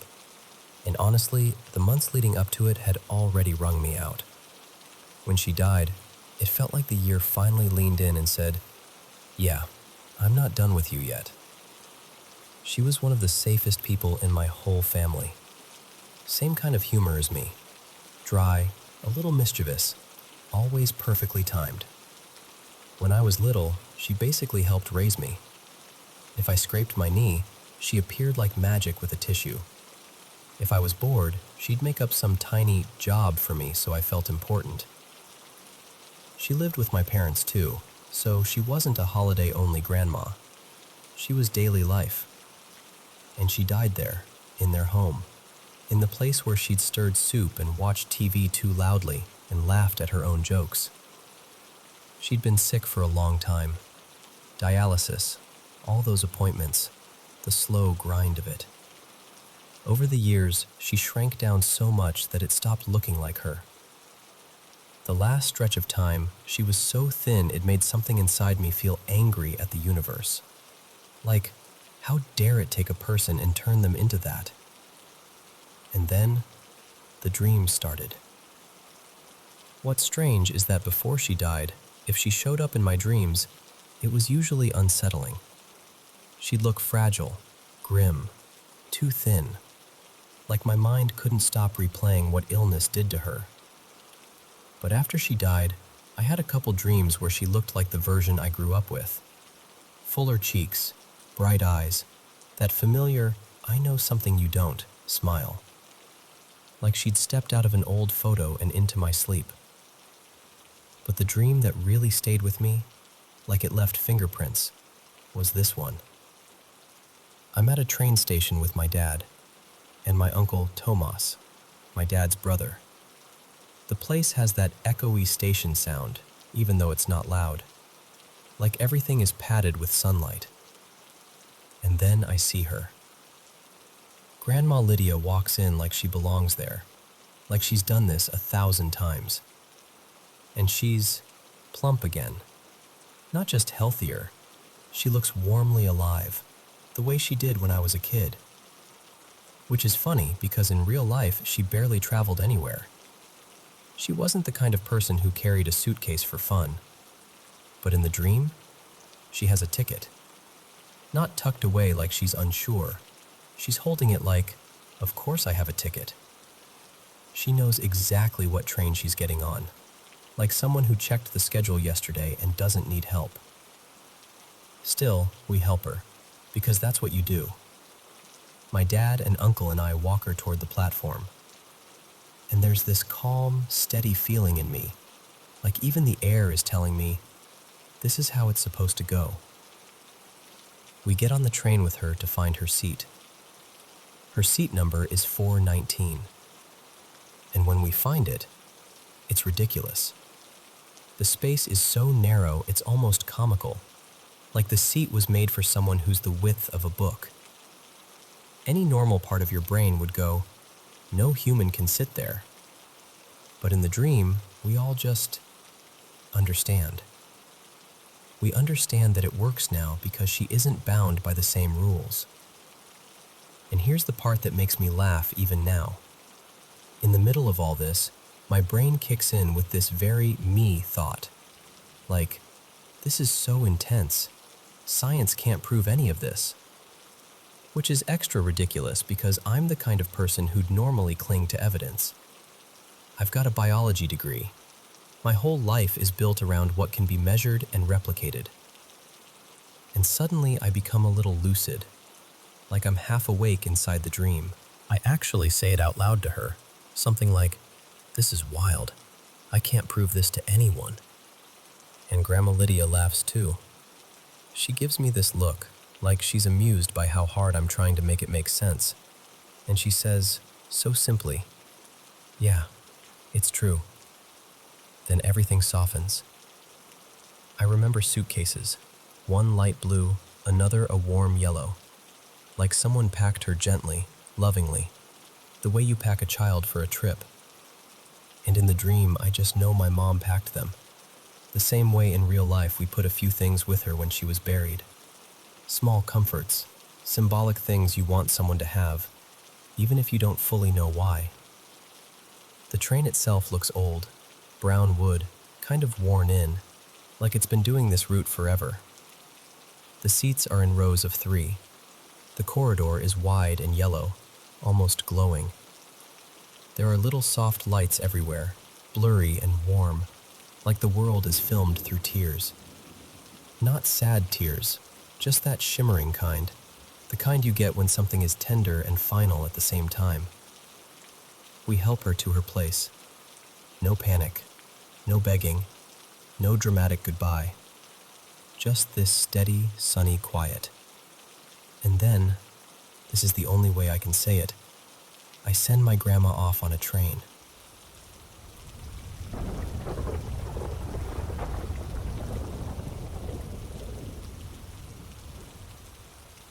So, let me set the scene for you. My partner Evan and I live on the 3rd floor of this old apartment building. 4 floors total, built back in the early 1930s.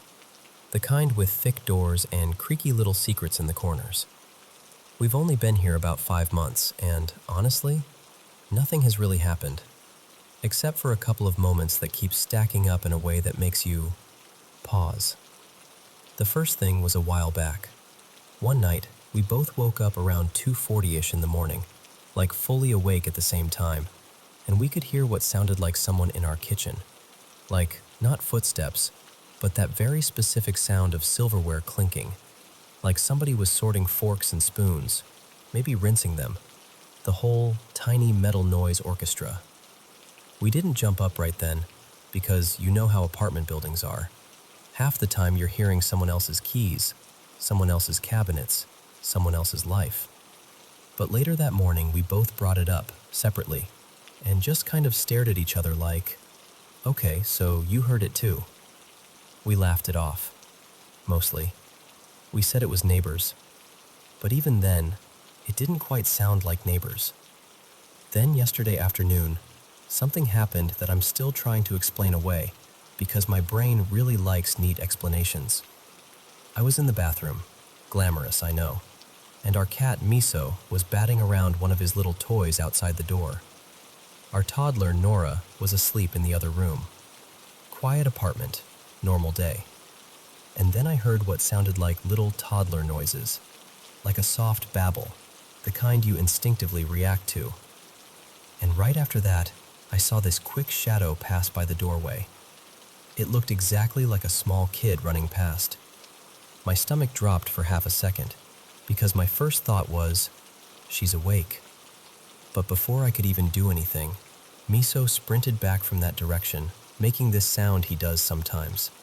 This long, dramatic howl that weirdly can sound like a small child calling out.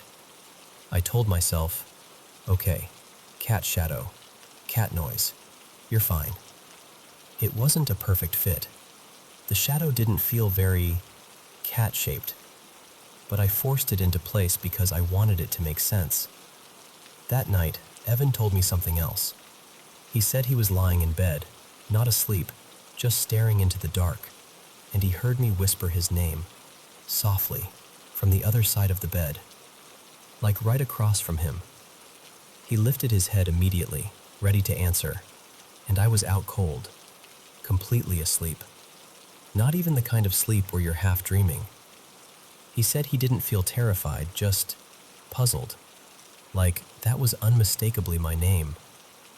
And then today is what really got me. I was sitting on the floor playing with Nora. She had her pacifier in, so she wasn't talking much, just making those little happy noises. I'm looking right at her face, like directly watching her, and I hear her voice, clear as day, right next to my ear. The exact way she says it too, like her little bright sing-song, "Hi." Except Nora didn't move, didn't open her mouth, nothing. And I swear to you, this wasn't a shadow, and it wasn't the cat, and it wasn't me half asleep. I was wide awake, staring at my child's face, and the sound happened right by my ear. So I tell Evan, and he goes quiet for a second. And then he says, super casually, like he's mentioning the weather, "You know, They told us about the kid who died on the stairs between the third and fourth floor. And I'm like, they who? Told us when? What are you talking about? Which is almost worse, right? Like, where did that come from? So now we've got the silverware at night, the hallway shadow, the whispered name, the hi in my ear, and this weird half-memory or half-dream about a child on the stairs. And the strangest part is, neither of us feels threatened. It's creepy, yes. It's unsettling. But it doesn't feel like danger. It feels more like something brushing past us, trying to be noticed, like a presence that's curious but not cruel. The timing is what really gets me. We were supposed to go away this weekend, but we turned down the trip for unrelated reasons. Just a gut feeling and a few annoying logistics. And now I keep thinking, if we had gone, would something have happened? Would we have missed something important here? Or avoided something out there? I don't know. I'm not saying I think we were saved from anything, but my mind keeps circling that thought anyway. So that's where we're at. An old building, a third-floor apartment, a handful of moments that don't add up. And honestly, I'm just sitting with it, trying to figure out what you do when your home starts feeling like it's quietly telling you a story you didn't ask to hear.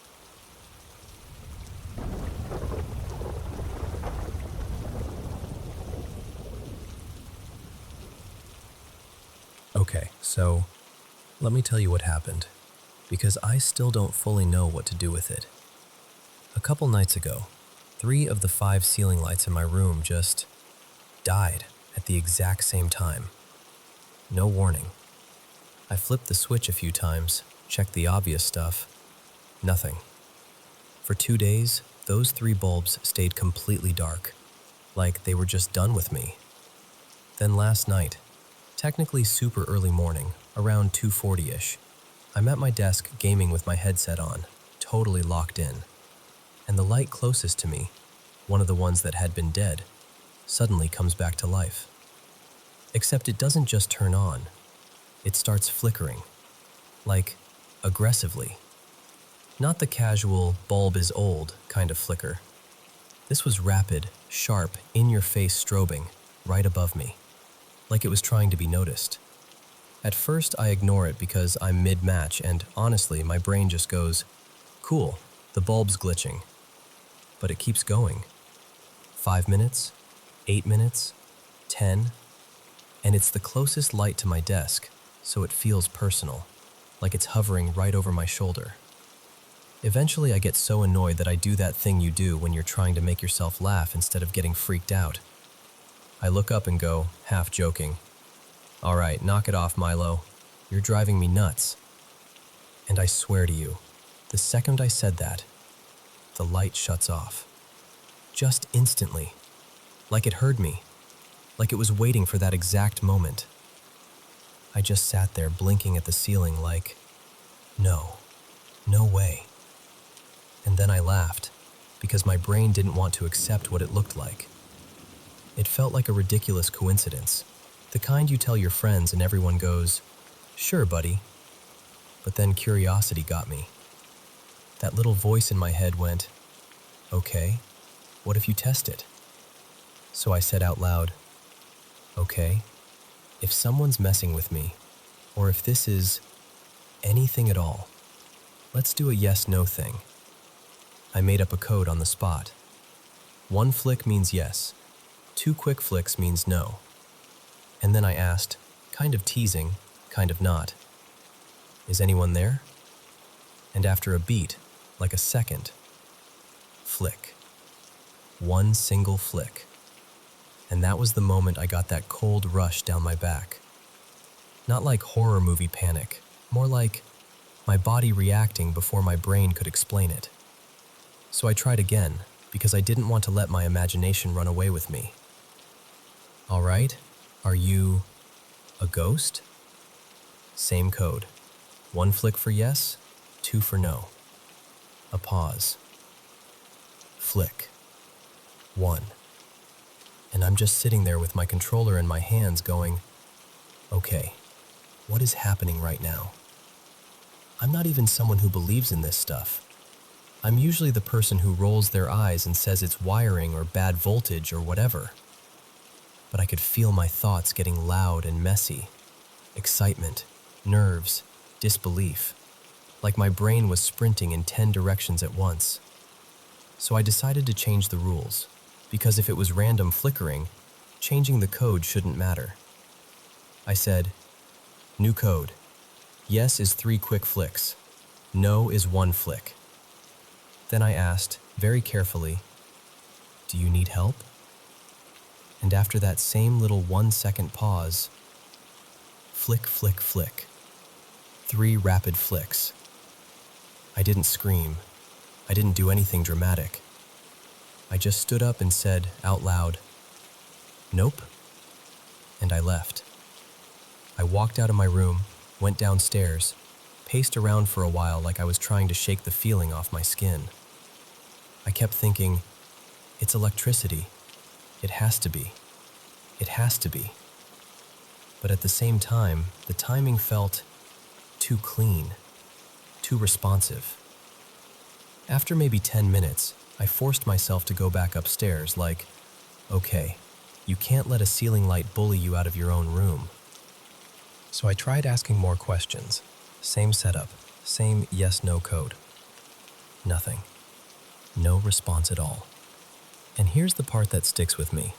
When it was responding, it always happened about 1 or 2 seconds after I spoke. And it would stop right after the answer, like it was waiting for the next question, like it was listening. Now I'm sitting here the next day feeling ridiculous for even saying this, but I haven't been able to sleep in that room. I keep getting this quiet, crawling feeling that something is watching me from somewhere just out of my peripheral vision. I'm replacing the light tomorrow. Like, new bulb, maybe new fixture, maybe I'll even check the wiring. Because I don't care what it was. I just don't want it blinking back at me again.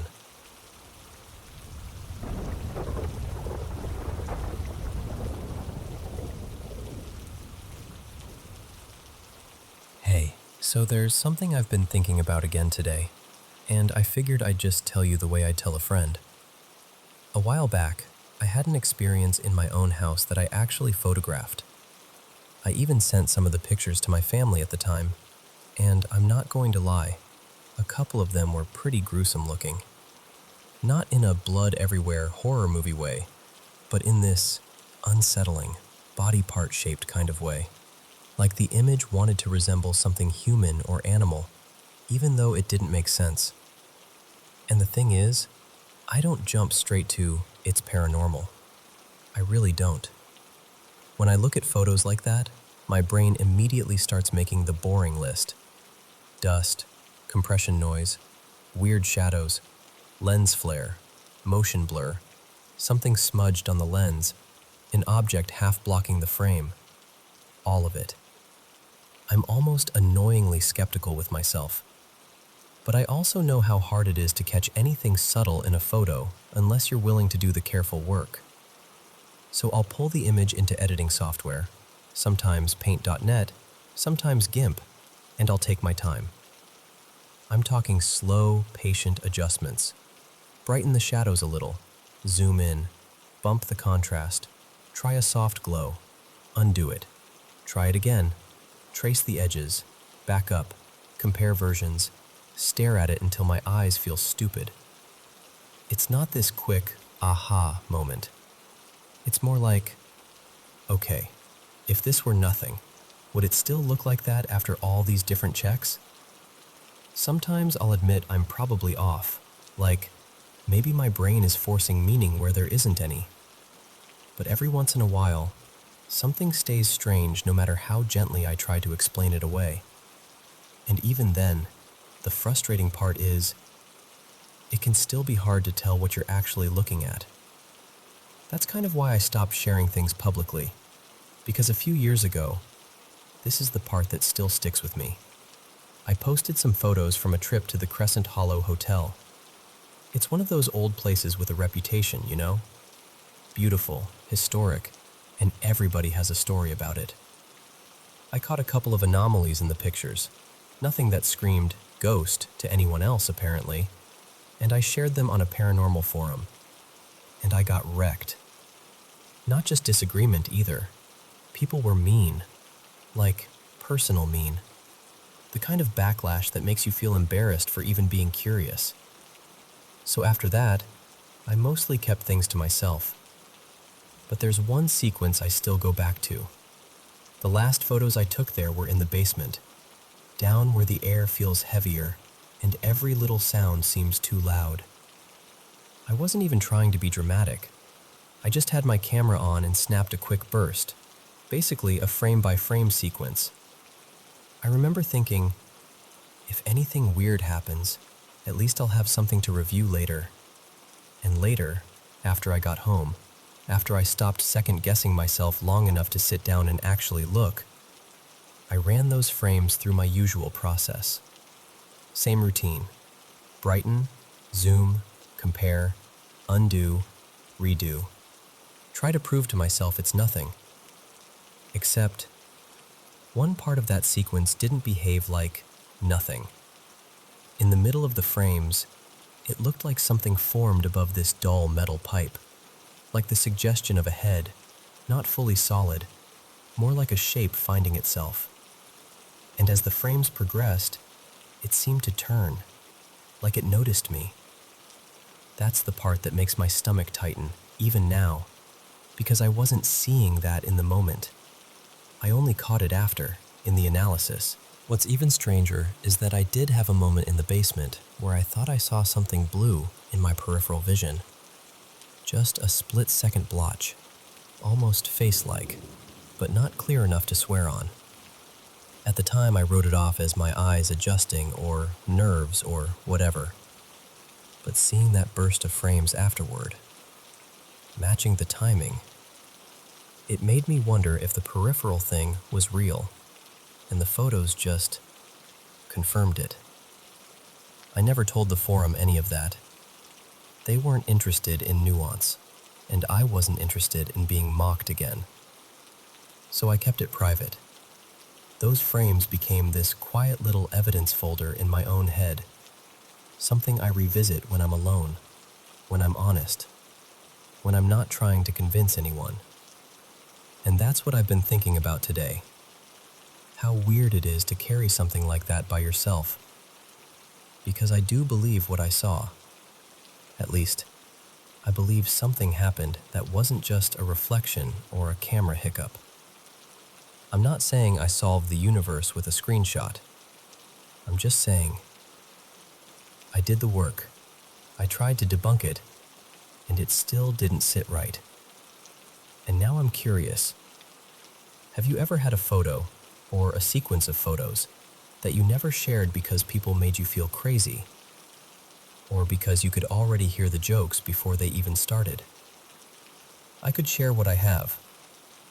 I still have the original images, and there's even a short video I posted once, a long time ago.